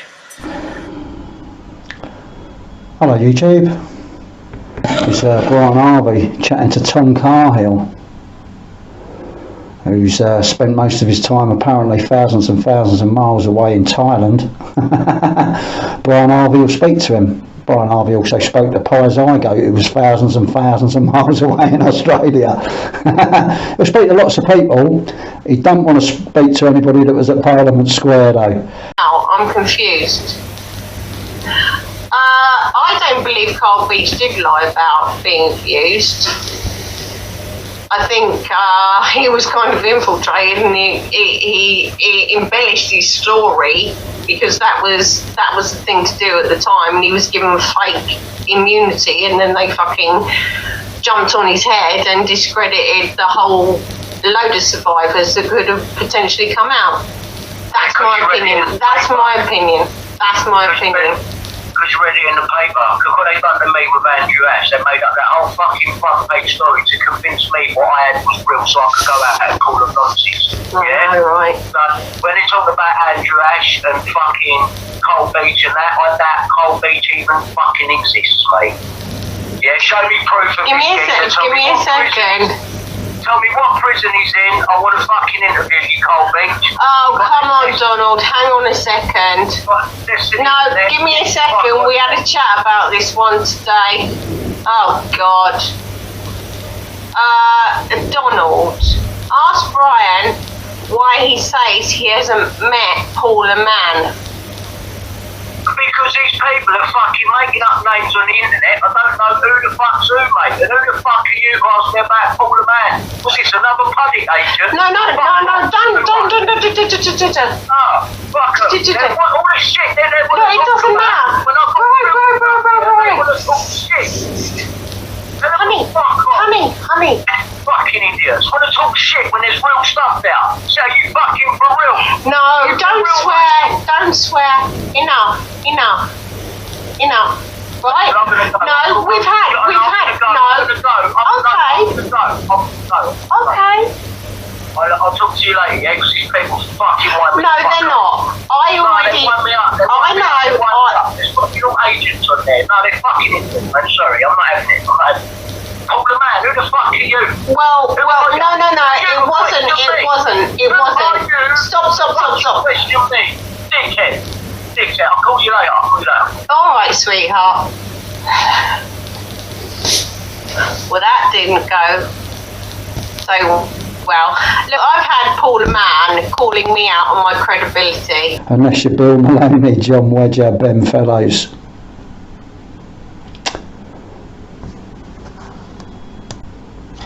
Anyway, it's Brian Harvey says that it was a set-up by MI5.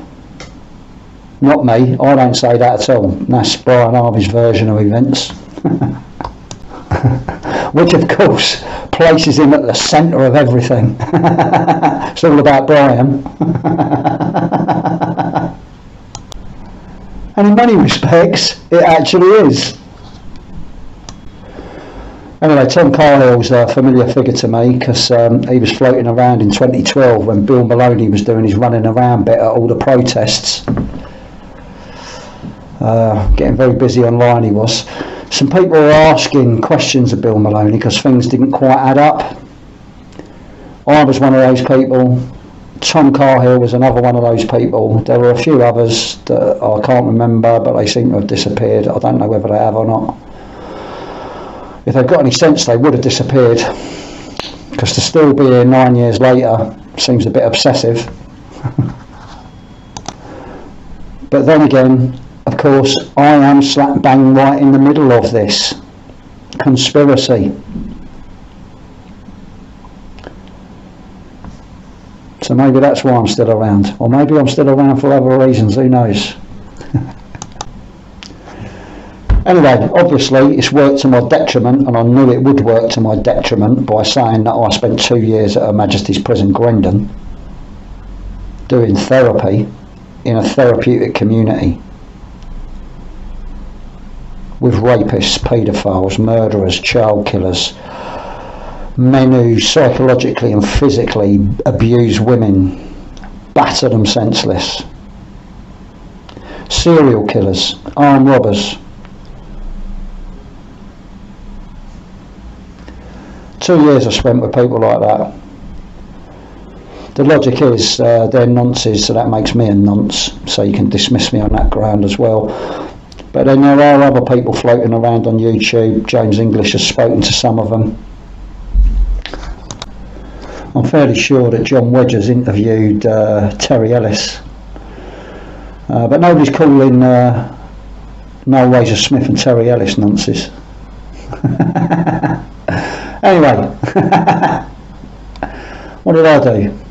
Some of those people are going to be released, and it's a therapeutic community, and everybody's supposed to be there to work themselves and also help others. I did my best to make sure that people that I encountered wouldn't re-offend again. What about how very dangerous people think? Of course, I already had some experience about that. I'd spent most of my life going in and out of prison. Hundreds of cellmates, all telling me their story, like Brian is here on YouTube. It's a little bit like being in prison for me. Listen to him and waffle on. You know, there's a lot of desperate people trying to wriggle out of situations that they've got themselves in. And so they try the story out on you, you know, to perfect it, to get it right. See if people believe them or not. I don't believe a word that comes out of your mouth, Brian Harvey. You're lying. And I know you're lying. I very much doubt that many people have gone to my community page and read some of the information that I've put up about Her Majesty's Prison Grendon and what the psychiatrists and psychologists say about the inmates in there. They say that all the inmates are therapists as well, and that you cannot con a con.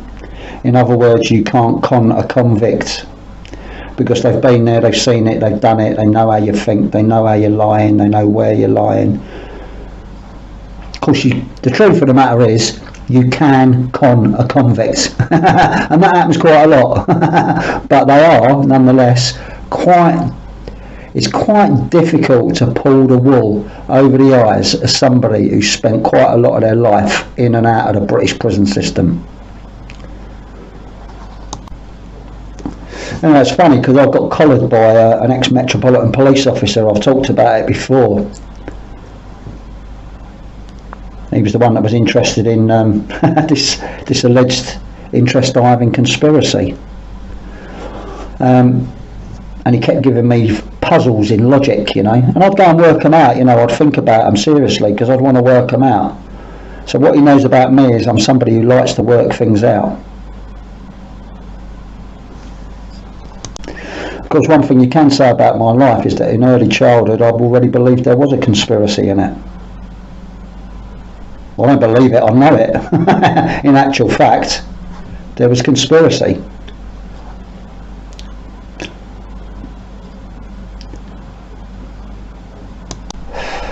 You know, I was groomed.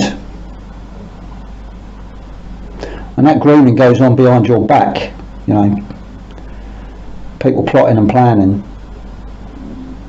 People around you plotting and planning.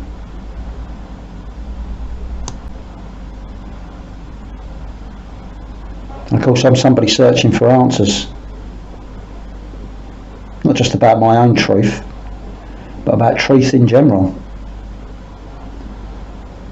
Fundamental questions about why we exist. I know. Anyway, Grendon is full of forensic psychologists and forensic psychiatrists and criminologists. Sociologists, they have people coming in and out of there all the time. All these actors and acting groups and stuff like that, yeah. November 2013. I suddenly, very quickly, managed to get a council house exchange with somebody who lived in Plymouth. Of course, where I was living previously was about 2 miles away from where Brian Harvey lives now. They weren't trying to move me away from him, were they?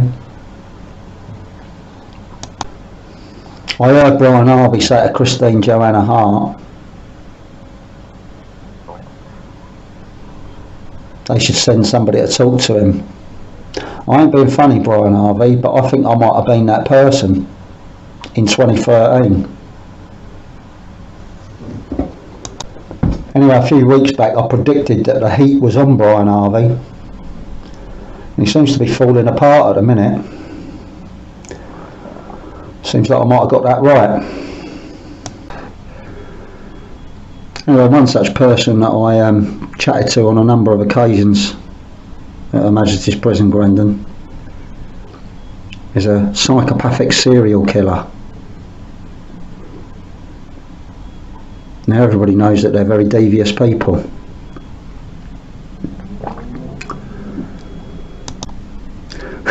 What's more, they left me alone with that person. I could have been another one of their victims. So I mightn't have my wits about me, you know what I mean?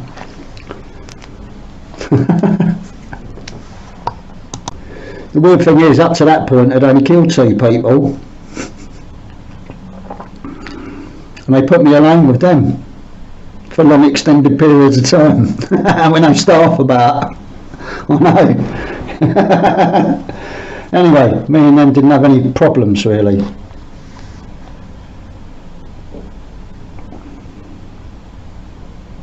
Maybe that's because I've got some idea of how to be with somebody like that.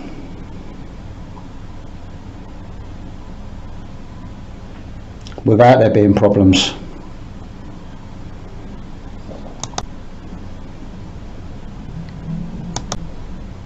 And that person couldn't pull the wool over my eyes.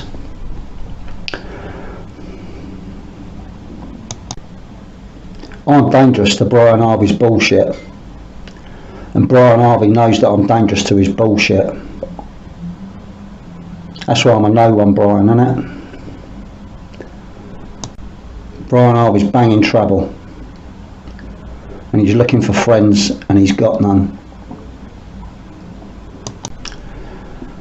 You know, sometimes this is a little bit like being in a group in Grendon for me. I find myself watching and listening to Brian Harvey like I used to listen to men in the groups at Grendon. people have to volunteer to go to Grendon, and if they muck about and they don't do therapy and they're lying and they're hiding things,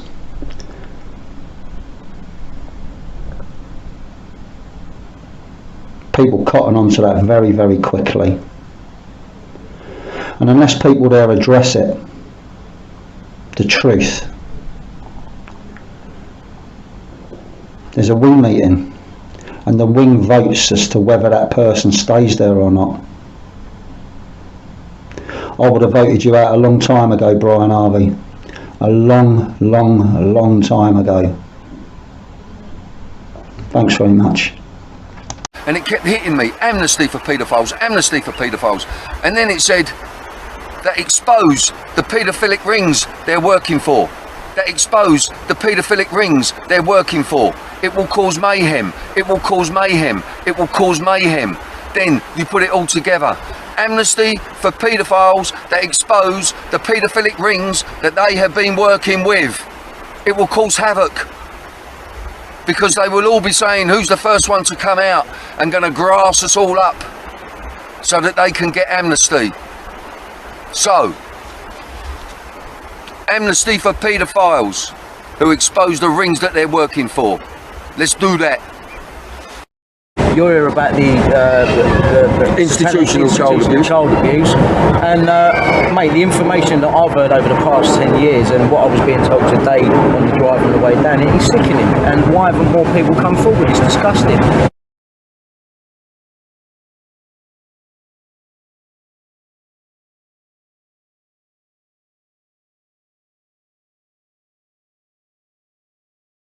Charlie Nash. Charlie wants to talk to you. Oh, Charlie makes you smile. Charlie makes you smile, doesn't he, Max? He's not making you smile now. You gave Charlie Nash £6,000. Cash. Oi, Max. See you soon. Max is here. Max Clifford. Max. Ben Fellows has had his life threatened because of you. G-team. Got it. Hello, darling.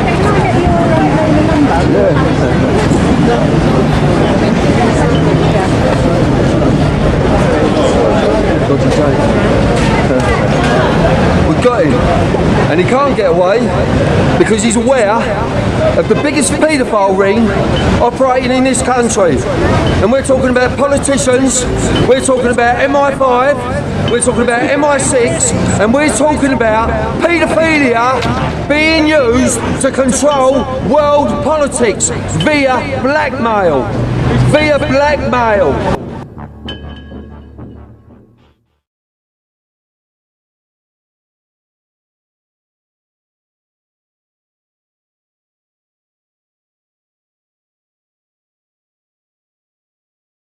I'm a documentary filmmaker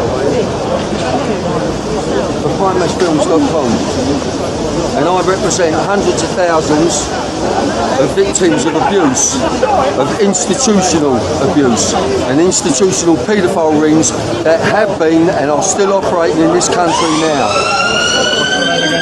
Bill Maloney. So what are you alleging? I'm alleging, let's wait for this. I am alleging... You're a cunt, mate. Do you know that? You're a fucking cunt. And Puddy and Wedger and Bill Maloney, all you fucking people. You're getting caught, mate. You're getting caught. It's fucking going there. You're getting caught. I'm not having this from you. I'm not fucking having this from you.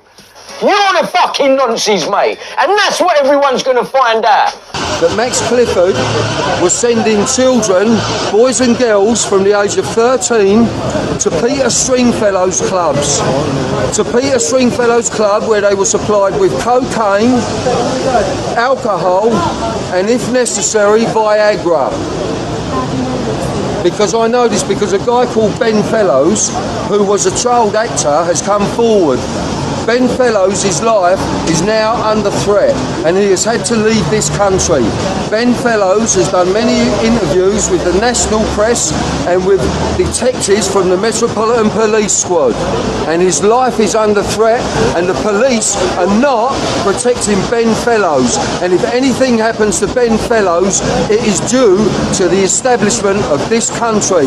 Now, can I just say this? We're talking about paedophilia, blackmailing paedophiles, high-profile paedophiles, and controlling world politics. That is how this country has got. We have got to deal with this now. Now is the time to deal with it. When are you saying these things happen? When am I saying what things like happen? the allegations against Max Clifford and Victor Stringfellow? What era? Listen, right from the 60s up, people don't realise how powerful Max Clifford is. Max Clifford represented people like Elvis Presley, Marilyn Monroe, Frank Sinatra. Max Clifford's been around a very, very long time. And Ben Fellows, what was Google Ben Fellows. Don't forget Ken Clark, now listen, let me just tell you, right? Ben Fellows, the Cook Report, done a film, right, with Ben Fellows. I know who he is, Now, right, you know who he is, but the people don't. Now, Ben Fellows, when he was involved in the Cook Report, they wired him up. And they wired a briefcase up. He went into Parliament. What's the name of the guy? Ken Clark. And then Kenneth Clark grabbed his genitalia and held it. The Cook Report had the footage of this film that was made. That footage then went to David Cameron. David Cameron got rid and buried the footage of Ben Fellows being abused by Kenneth Clark. That guy. That's Ben Fellows.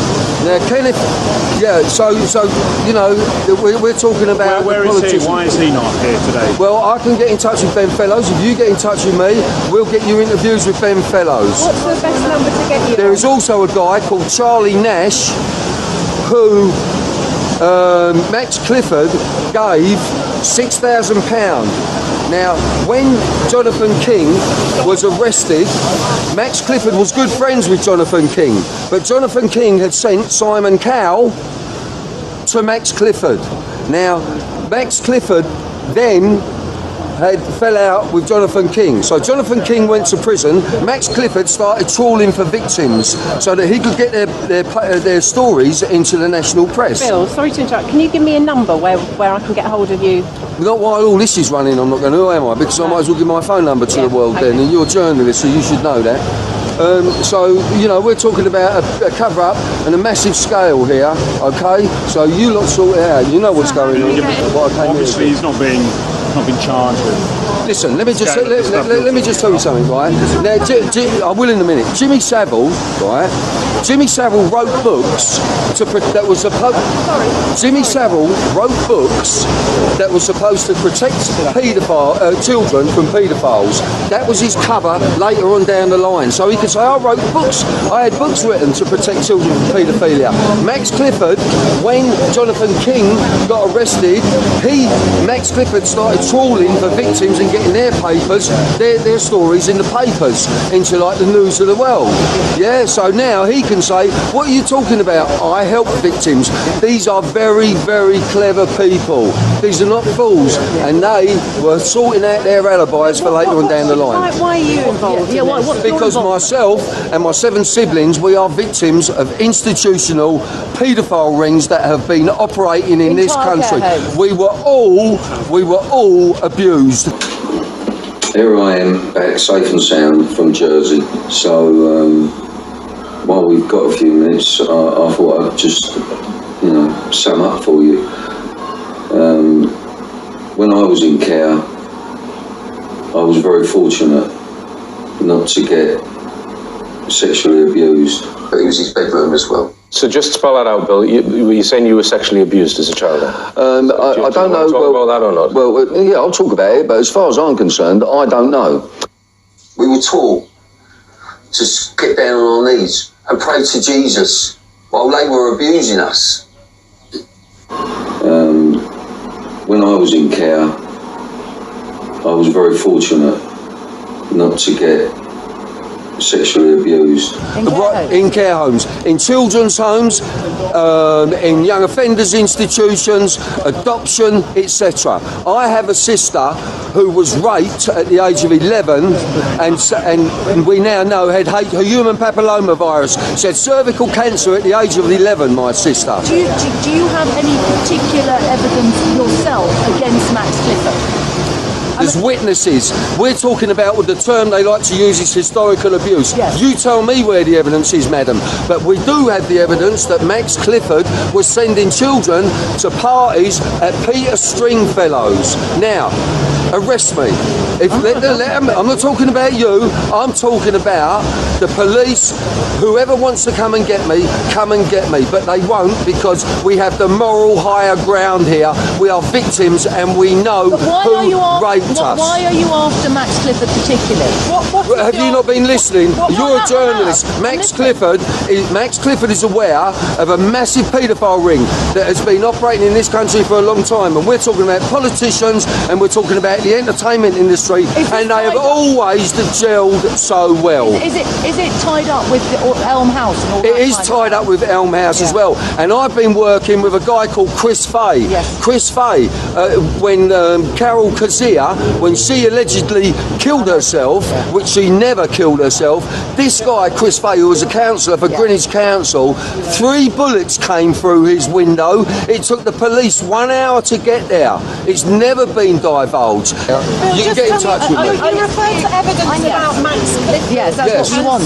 Peter Stringfellows. Yes. What is that evidence as far as you're concerned? That evidence is Ben Fellows. Now, Ben Fellows has said to me that he is willing to take a lie detector test on his evidence. And let's see if Max Clifford will take a lie detector. No, let me stay with this.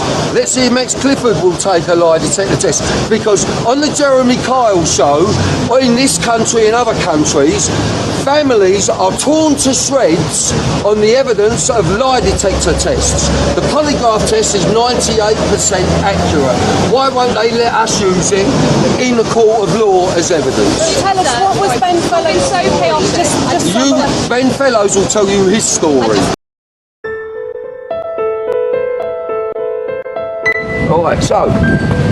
Right, so here we are. We've got a hero of the day, Ben Fellows. Incoming hero, Brian Harvey, lead singer of E17. Ex-lead singer. How are you, Stan? I'm right, thank you. Good friend of mine. I'll give you a kiss in a minute, I bruv. hope so. Well, it's I deserve one. Purely masculine, yeah. Now, Ben Fellows has just, Ben's just walked 300 miles from Plymouth to London. Yeah. And now he's going into Parliament. As he says, he's storming Parliament, and he's going to take up the position that Brian Hoare was in. And you're going to put a tent where Brian Hoare was, are you? No, Brian Hoare was on the green opposite the Palace of Westminster. We're going to walk into the Palace of Westminster and get it on the green within the gates of the Palace of Westminster. So you've got common people occupying the common land, and they cannot then reconvene Parliament. It is illegal for them to do that, and that means we've stormed Parliament and then we'll sack the government from then on in. That's why we love him. Sounds good. That's why we love him. And Brian, you've come into the affray. Yep, I have. What do you think was going on? Let me just say, I've been coming a little bit closer, baby. If you're coming a little bit closer because of the mic, yeah? Now, I've spoke to you probably over the last month, probably about 12, 15 times. Yep. And you really amazed me, actually. And one thing I would like to say, all of you, there's a documentary up, and it's called One Life, and it's about what happened to this guy. But now, he's still doing his music, but he's not beholden to the music industry anymore. He is now a free man, if you like. Yep, free man on the land, if you like. And what are you interested in now? What do you want to do, Brian? Right now, I just want to get involved in, there's a lot of celebrities out there, and no one seems to be coming forward and backing what's obviously the right thing to be doing. You're here about the institutional child abuse, and mate, the information that I've heard over the past 10 years and what I was being told today on the drive on the way down, it is sickening. And why haven't more people come forward? It's disgusting. But you're also interested in civil liberties as well. Civil liberties, the whole thing, mate. That's what I want to say. All three of us. People, I like to say, there's a lot of celebrities out there, right? And you're going to get fucked in the future because your little ride ain't going to go on forever. You need to get on the right side of the fence, and you need to do it now. And you need to come over here and you need to support this. There's MPs fiddling with kids. This man's proof of that. He's going to take a lie detector test, and that's why I'm here. As soon as that lie detector test goes through, mate, I'm coming with you, and we're going to sit down now, and someone is going to take notice. They're going to take notice. So it's not just I'm coming to get you now. We're coming to get you. We're coming to get you, son. All right, Ben. Yeah. And I want to congratulate you. Thanks, I think it's great what you've done. I think you're very fucking brave. And let's go and get them. Charge! All right, Bill. Nice to meet you. Thank you, baby. Oh! Well, I'm here now. I'm with you, and I'm not with him no more. I'm with you. You got his record? Yes. What one? Bugger.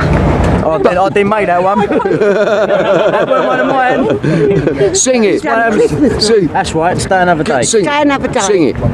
Stay another day. I need to know, because it's been so chaotic, Yes. who you are, what your connection I've is just with. done it. I know, come on, we can do it to our camera, because it's been so chaotic. Who are you? Sky News. You're Sky News. Yes. You have just edited out what we were shouting at Max Clifford. I just got a phone call from my producer saying that Sky News has just edited out what we was asking.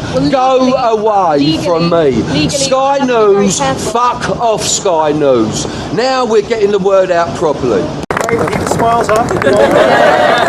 Thumbs up. Nick, 4 years ago I asked you what were you going to do about institutional paedophile rings operating in this country now.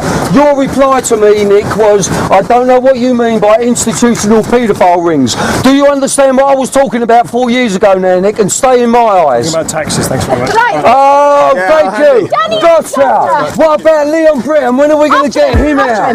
The one thing it does flag up is the tussle within the coalition to lay claim to the raising of the lower income tax threshold, because you talk to institutional paedophile rings operating in this country now. Sorry, I just asked Nick going to have to leave you. I just asked Nick Clegg a question. Norman, we'll cut across you there, Norman. Apologies for that. You can see the problem there that Norman Smith was having. We'll try and return to Norman. We've done a good job today. It's all over. Finito. Max Clifford is fucked. Max, you're a fucking nonce, and I've got you. What was that again, Bill? I'm not saying it all again. Go on. The final celebrity to give evidence in the Max Clifford trial was Des O'Connor. The former chat show host came to court and told the jury that the celebrity publicist that he had known through the years had always acted with honesty and integrity. And then Rosina Cottage QC for the prosecution began her closing speech. This is the start of the final stages of this trial, and she reminded the jury of just how serious the sexual allegations are that Max Clifford faces, and the very big deal that it has been for the women who have come to court to give often very personal and very intimate details of their alleged experiences with Max Clifford. She said to the jury, they've not come to court to lie. You have seen what's gone on in this courtroom. You can tell who is lying. And she went on to say, it is not fun standing there being accused of being a fantasist or a liar. We also heard more evidence surrounding Max Clifford's intimate size details. And once again, Rosina Cottage QC said to the jury that it is not important the size, it is what he has done with it. Well, Max? Okay. I'm fine, thank you. You okay? Yeah. We'll carry on, shall we? You carry on. Okay.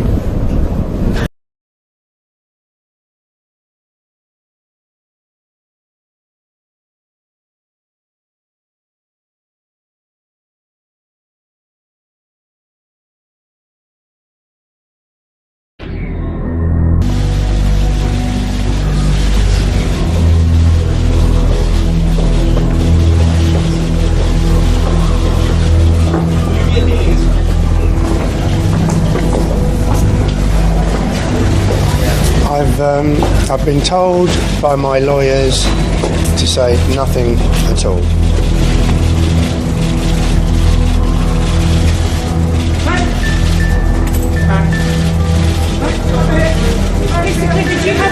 you have anything to say to these women?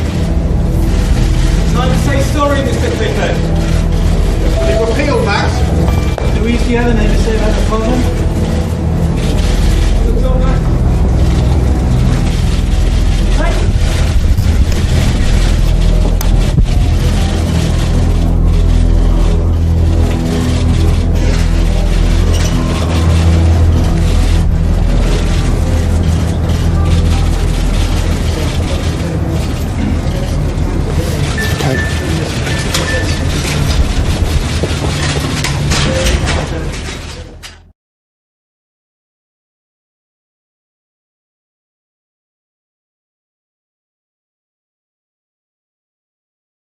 say it. Bill, what do you want? Bill, you're a familiar face in the alternative media. Yeah. Tell the community press group why you're here today.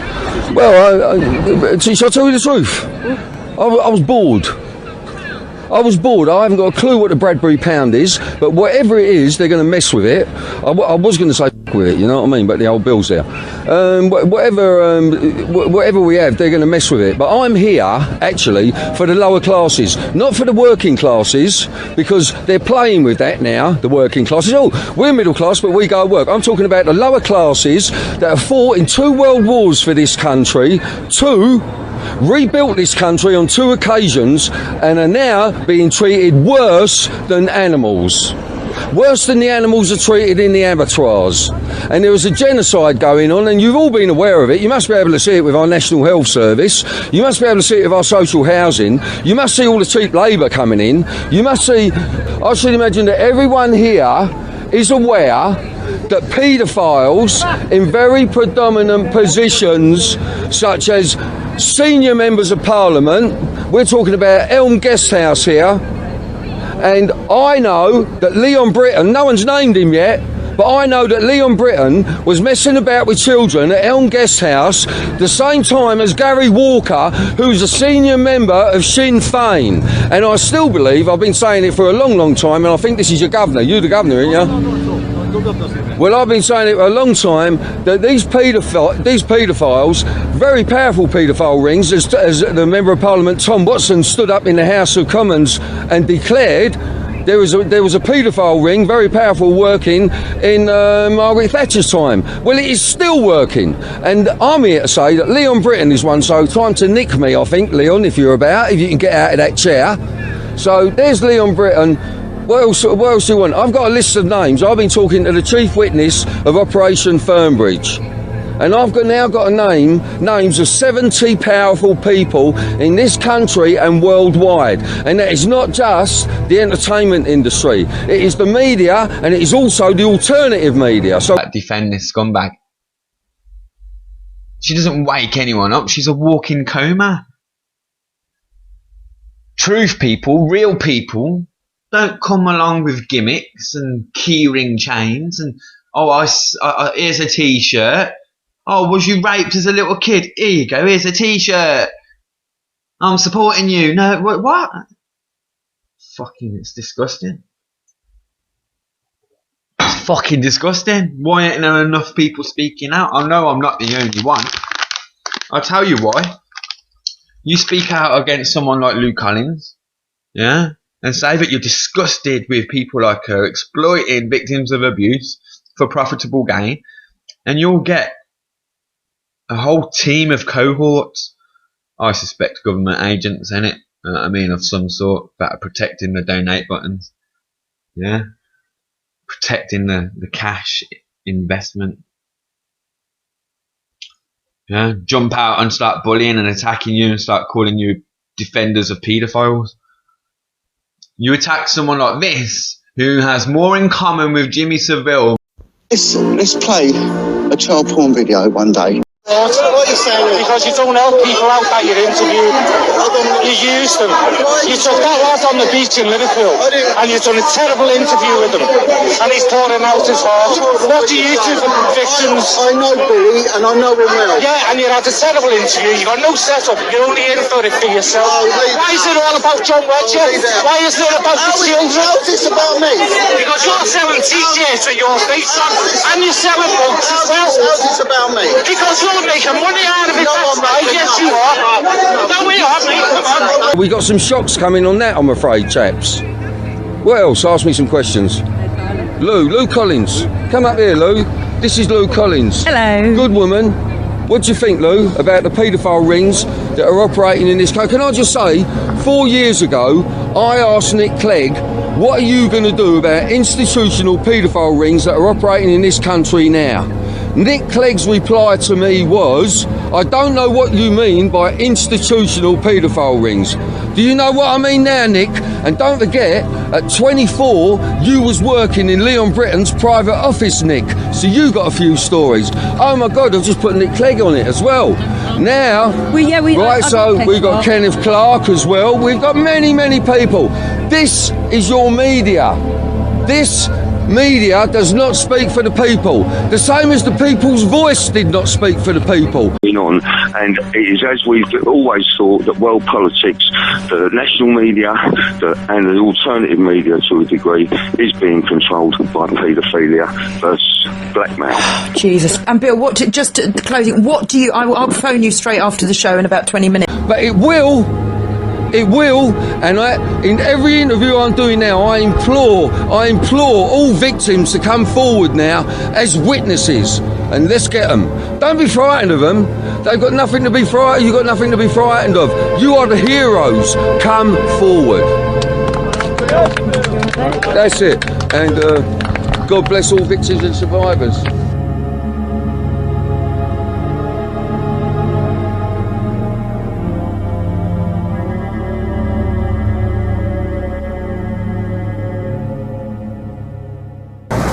Come on, Nicky.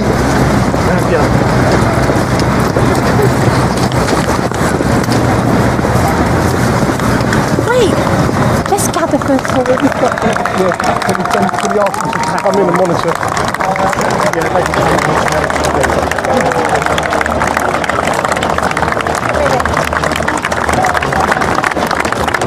Around the other side, Tom.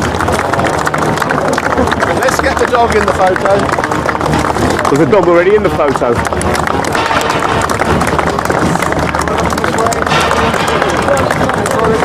Smiles up. Nick, 4 years ago I asked you what were you going to do about institutional paedophile rings operating in this country now. Your reply to me, Nick, was, I don't know what you mean by institutional paedophile rings. Do you understand what I was talking about 4 years ago now, Nick, and stay in my eyes? About taxes, thanks very much. Oh, thank you. Gotcha. What about Leon Britton? When are we going to get him out? No. What about Ben Fellows? And this is why I didn't want to build it. Where are they? Yeah, son. Yeah. Mr. Alexander, you've just been involved in a budget based on a lie. Why isn't the Treasury reproducing currency in your interest? Why aren't you prepared to do that? Are you not going to answer to me? It's very simple. Last week, the Bank of England acknowledged that we can print our own currency, and so that means austerity is based on an absolute lie, and you have fallen for that lie, and people are dying exponentially as an absolute consequence of your measures, and you will answer. Keep going, son. Keep going, son. As ever witness, you're an absolute disgrace. Traitor. Will be held to account. Traitors. Absolute lies. Absolute lies. And that's what happens when you call our political representatives to account. They are lying about what has taken place. Hundreds of thousands of people are dying as a direct consequence of austerity measures when the Bank of England admitted last week in a paper that we can print currency at will. And he has just refused to discuss the Treasury printing its own currency, the Bradbury pound. But we will call him to account.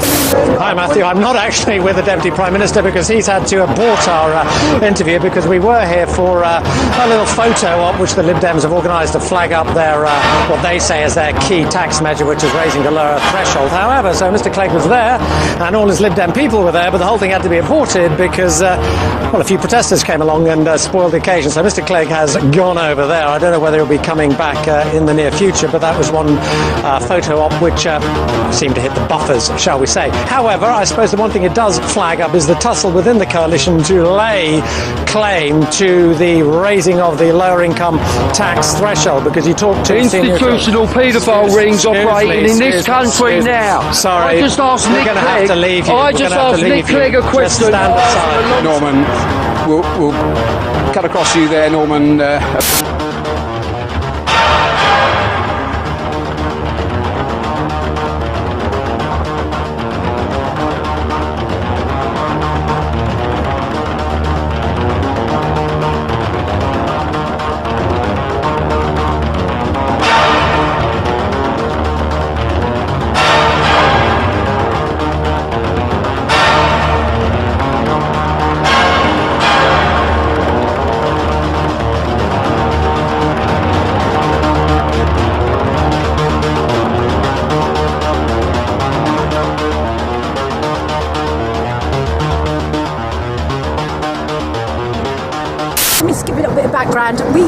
noticed that Nick Clegg and Danny Alexander were going off to a separate area away from where all the press is, and so we decided to pursue them.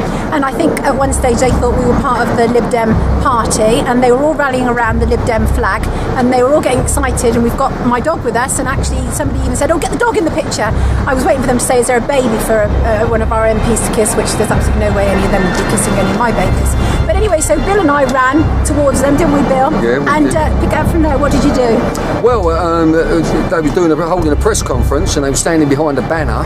Nick Clegg was my target because nearly 4 years ago now, the last election, I asked Nick Clegg on Blackheath in front of about 200 people what was he going to do about institutional paedophile rings that are operating in this country now.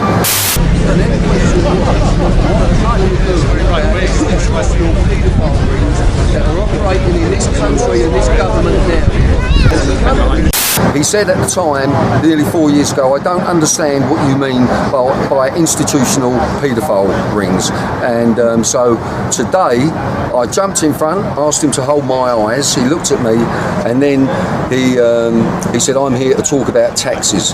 But what was also interesting over there was that there was press representatives from Sky and BBC and all the terrestrial channels, and they were very busy filming both Bill and I actually doing what they're supposed to be doing. And so after Bill had confronted Nick Clegg, and Nick Clegg I thought was actually going to faint, literally on the spot, and he started to back away while he's still kind of holding the Lib Dem banner, because you'd completely ruined their photo shoot, Bill. He thought he was going to have an easy ride like they always give them. Yeah, sorry about that. No, yeah, exactly. So I'm very, very grateful. I think I'm really grateful for what Bill did. A dossier detailing alleged child sex abuse involving prominent public figures 30 years ago is missing from Home Office files. The Home Secretary at the time, Leon Britton, admitted he received it, but says he passed it on to officials. Is it finally time for a parliamentary inquiry into historic child abuse? Good evening. The former Home Secretary, Leon Britton, has become embroiled in a row over what action he took and didn't take when he was given a dossier in the 1980s containing allegations of child sex abuse. The file was one of a number prepared by the late Tory MP Geoffrey Dickens, alleging that prominent public figures were involved in paedophilia. Leon Britton admitted today that he was given the dossier when Home Secretary and said that he passed it to officials for further examination. The dossier is now missing. Here's Jim Reid. Police are now sure this man was a serial sex offender. To date, there have been 144 complaints against Cyril Smith. The Liberal MP escaped prosecution in his lifetime. But for some, there has long been the suspicion that wrongdoing went much further, that other members of the establishment could have been part of an organised ring involved in child abuse. We know from my investigations into Cyril Smith that he was abusing boys up and down the country, involved in a network within London of abuse, and I think we need to name the other perpetrators that belong to that network. 30 years ago, this man was a campaigner, a thorn in the side of the establishment. The late Tory MP Geoffrey Dickens spent most of his career fighting child abuse. In 1981, he used parliamentary privilege to name the diplomat Sir Peter Hayman, now dead, as a paedophile. 2 years later, we now know he handed 2 lengthy dossiers to the then Home Secretary Sir Leon Britton, documents that were thought to contain the names of suspected abusers in high office. Those papers were delivered here to what was then the Home Office. It's the contents of those 2 bundles which are now at the centre of this complicated and murky story. Sir Leon Britton leaving his London home today. There's going to be a statement at lunchtime. Last year, the Tory peer said he could not remember being handed the dossier in the first place. This afternoon, though, he released a statement saying, "As I recall, Geoffrey Dickens came to my room with a substantial bundle of papers. I asked my officials to look carefully and report back to me if they considered any action needed to be taken. I do not recall being contacted further about these matters." But later this afternoon, he clarified his position again. The Home Office said a review last year of old documents that went almost unnoticed at the time found a letter from Lord Britton that showed parts of the dossier were sent to prosecutors. That review also found Lord Britton had acted appropriately in dealing with the allegations. people will be concerned because Lord Britain is looking evasive. The comments he's put out today are contrary to what he said previously. He changed some of his statements during the course of today in response to things that the Home Office officials were saying. It doesn't move us any further forward. Perhaps there is a need for him to go before a select committee and answer questions. In many ways, today's statements raise far more questions than answers. We still don't know exactly what kind of material was in these files. Where are they now? Do they even still exist? And what kind of actions, if any, did the police just round the corner in Scotland Yard take based on that material? In newspaper interviews at the time, Geoffrey Dickens threatened to expose prominent figures if the Home Secretary failed to act. He told the Daily Express, "I've got 8 names of big people, really important names, public figures, and I'm going to expose them in Parliament. One of these people is a friend of mine, but you have to be merciless, protecting the young." For reasons that are not clear, Dickens never carried through with his threat, and the individuals, if his list ever existed, were never named. The Home Office said this evening that despite a search of the records, their copies of the original dossier are now missing. The public will be astonished that documents from the 1980s, this isn't the 1880s, it's the 1980s, have not been retained. They will be astonished because the detail in those includes accusations against alleged paedophiles. They'll be astonished that they've been destroyed, and the public will conclude, and you can understand them concluding this, that they've been destroyed in an attempt to protect the names of the people that are named in the dossier. Who can blame the public for reaching that conclusion? Much has been written about violence on picket lines. The 30-year rule of publishing cabinet papers has now got to be examined, and the conduct of the Home Secretary in directing police and courts has now got to be disclosed. And by the way, the current expose of Sir Leon Britton, the then Home Secretary, with accusations of improper conduct with children, will not come as a surprise to striking minors of 1984. As many of them... Mr Deputy Speaker, the honourable gentleman opposite has just made very profound, serious accusations against a noble lord. Is that in order? No, but he's repeating something. In fairness, I didn't hear I was talking to your whip. What I would say is it's up to each member to decide what they actually say, and they must make that decision. As I didn't hear it, I've got to say, Jimmy Hill, I've not. The point I'm making, I'll just repeat it a wee bit. The rumours that Sir Leon Britton was involved with misconduct with children does not come news to minors who were striking in 1984. Because when minors were going up into the dock in magistrates' courts, we were aware and minors were declaring... No, I won't give way. No, I won't give way. No, I'm not going to give way. I'll give way when I finish my point. The point is, minors were saying in the docks and all the magistrates' courts throughout the strike that they objected to the instructions coming from the Home Secretary when there was reports about child abuse being linked with that same Home Secretary. Order. I think it is up to each member. We've got to be very careful on what we said, and we must consider what we are saying and what the implications are. Jimmy Hill. I accept obviously what you say, Mr Deputy Speaker, but I'm just repeating what I'm reading in the papers. But up. Order. Time's up. Then me or anyone else, right? Yeah, right, and you will get attacked. Yeah, that's how I know I'm onto something anyway. Do you know what I mean? Yeah. You might be looking at the very next Jimmy Savile here, and if Jimmy Savile had people scrutinising him as much as I do to others, maybe he wouldn't have abused as many people as he did, innit? Yeah. Who knows?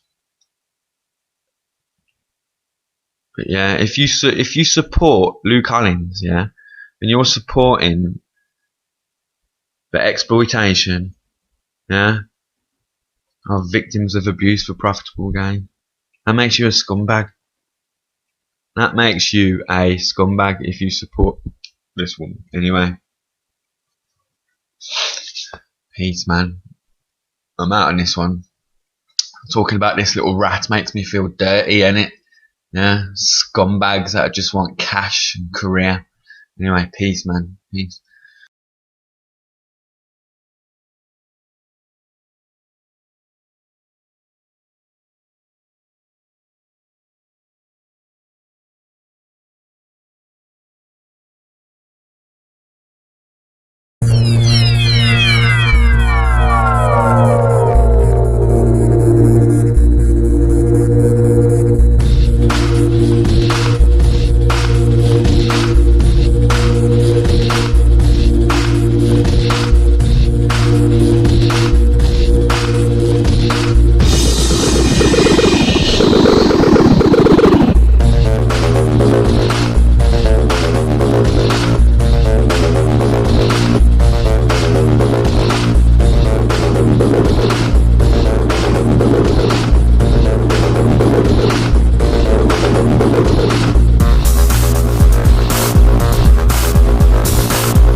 There is not a middle ground between the alternative media and the national media, then the national media will be destroyed by us.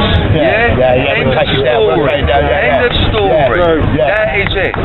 What they're doing, the national media at the moment, they're trawling the internet, and they're looking at people like myself, alternative media. They're looking at our stories, they're plagiarising the stories and sanitising them, and they think that's the end of it. Shut up, end of it. Don't misunderstand me. At the point at which we started Rod and Quinton Twist, Cyril Smith was literally allegedly all over it. Yeah. The name Cyril Smith wasn't news. Wasn't news to anybody. It was expected. Yeah. We anticipated that he may be seen. Yeah. And again, if I may say to you, I didn't speak to Bob Glenn about any of this at the time, but I had close ongoing squad relationships with Dick Griffin and Pete Lamb, who were if I can put it this way, the most frustrated officers, because they were the ones that had done all the work. Yeah.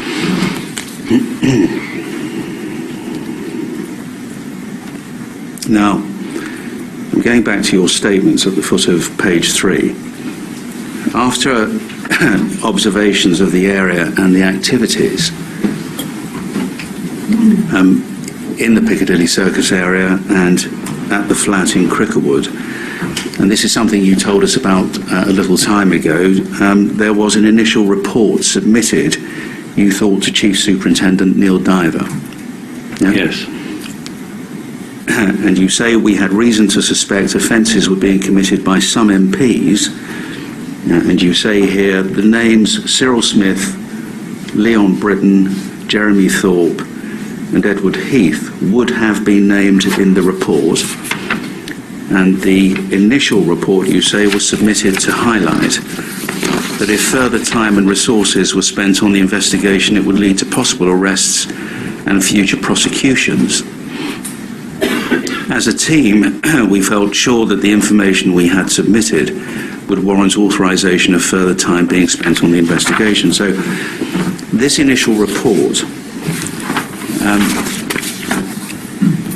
was it for the purpose of making arrests and the possibility of eventual prosecutions, or was it an initial report, as you recall it, to Chief Superintendent Diver, in order to progress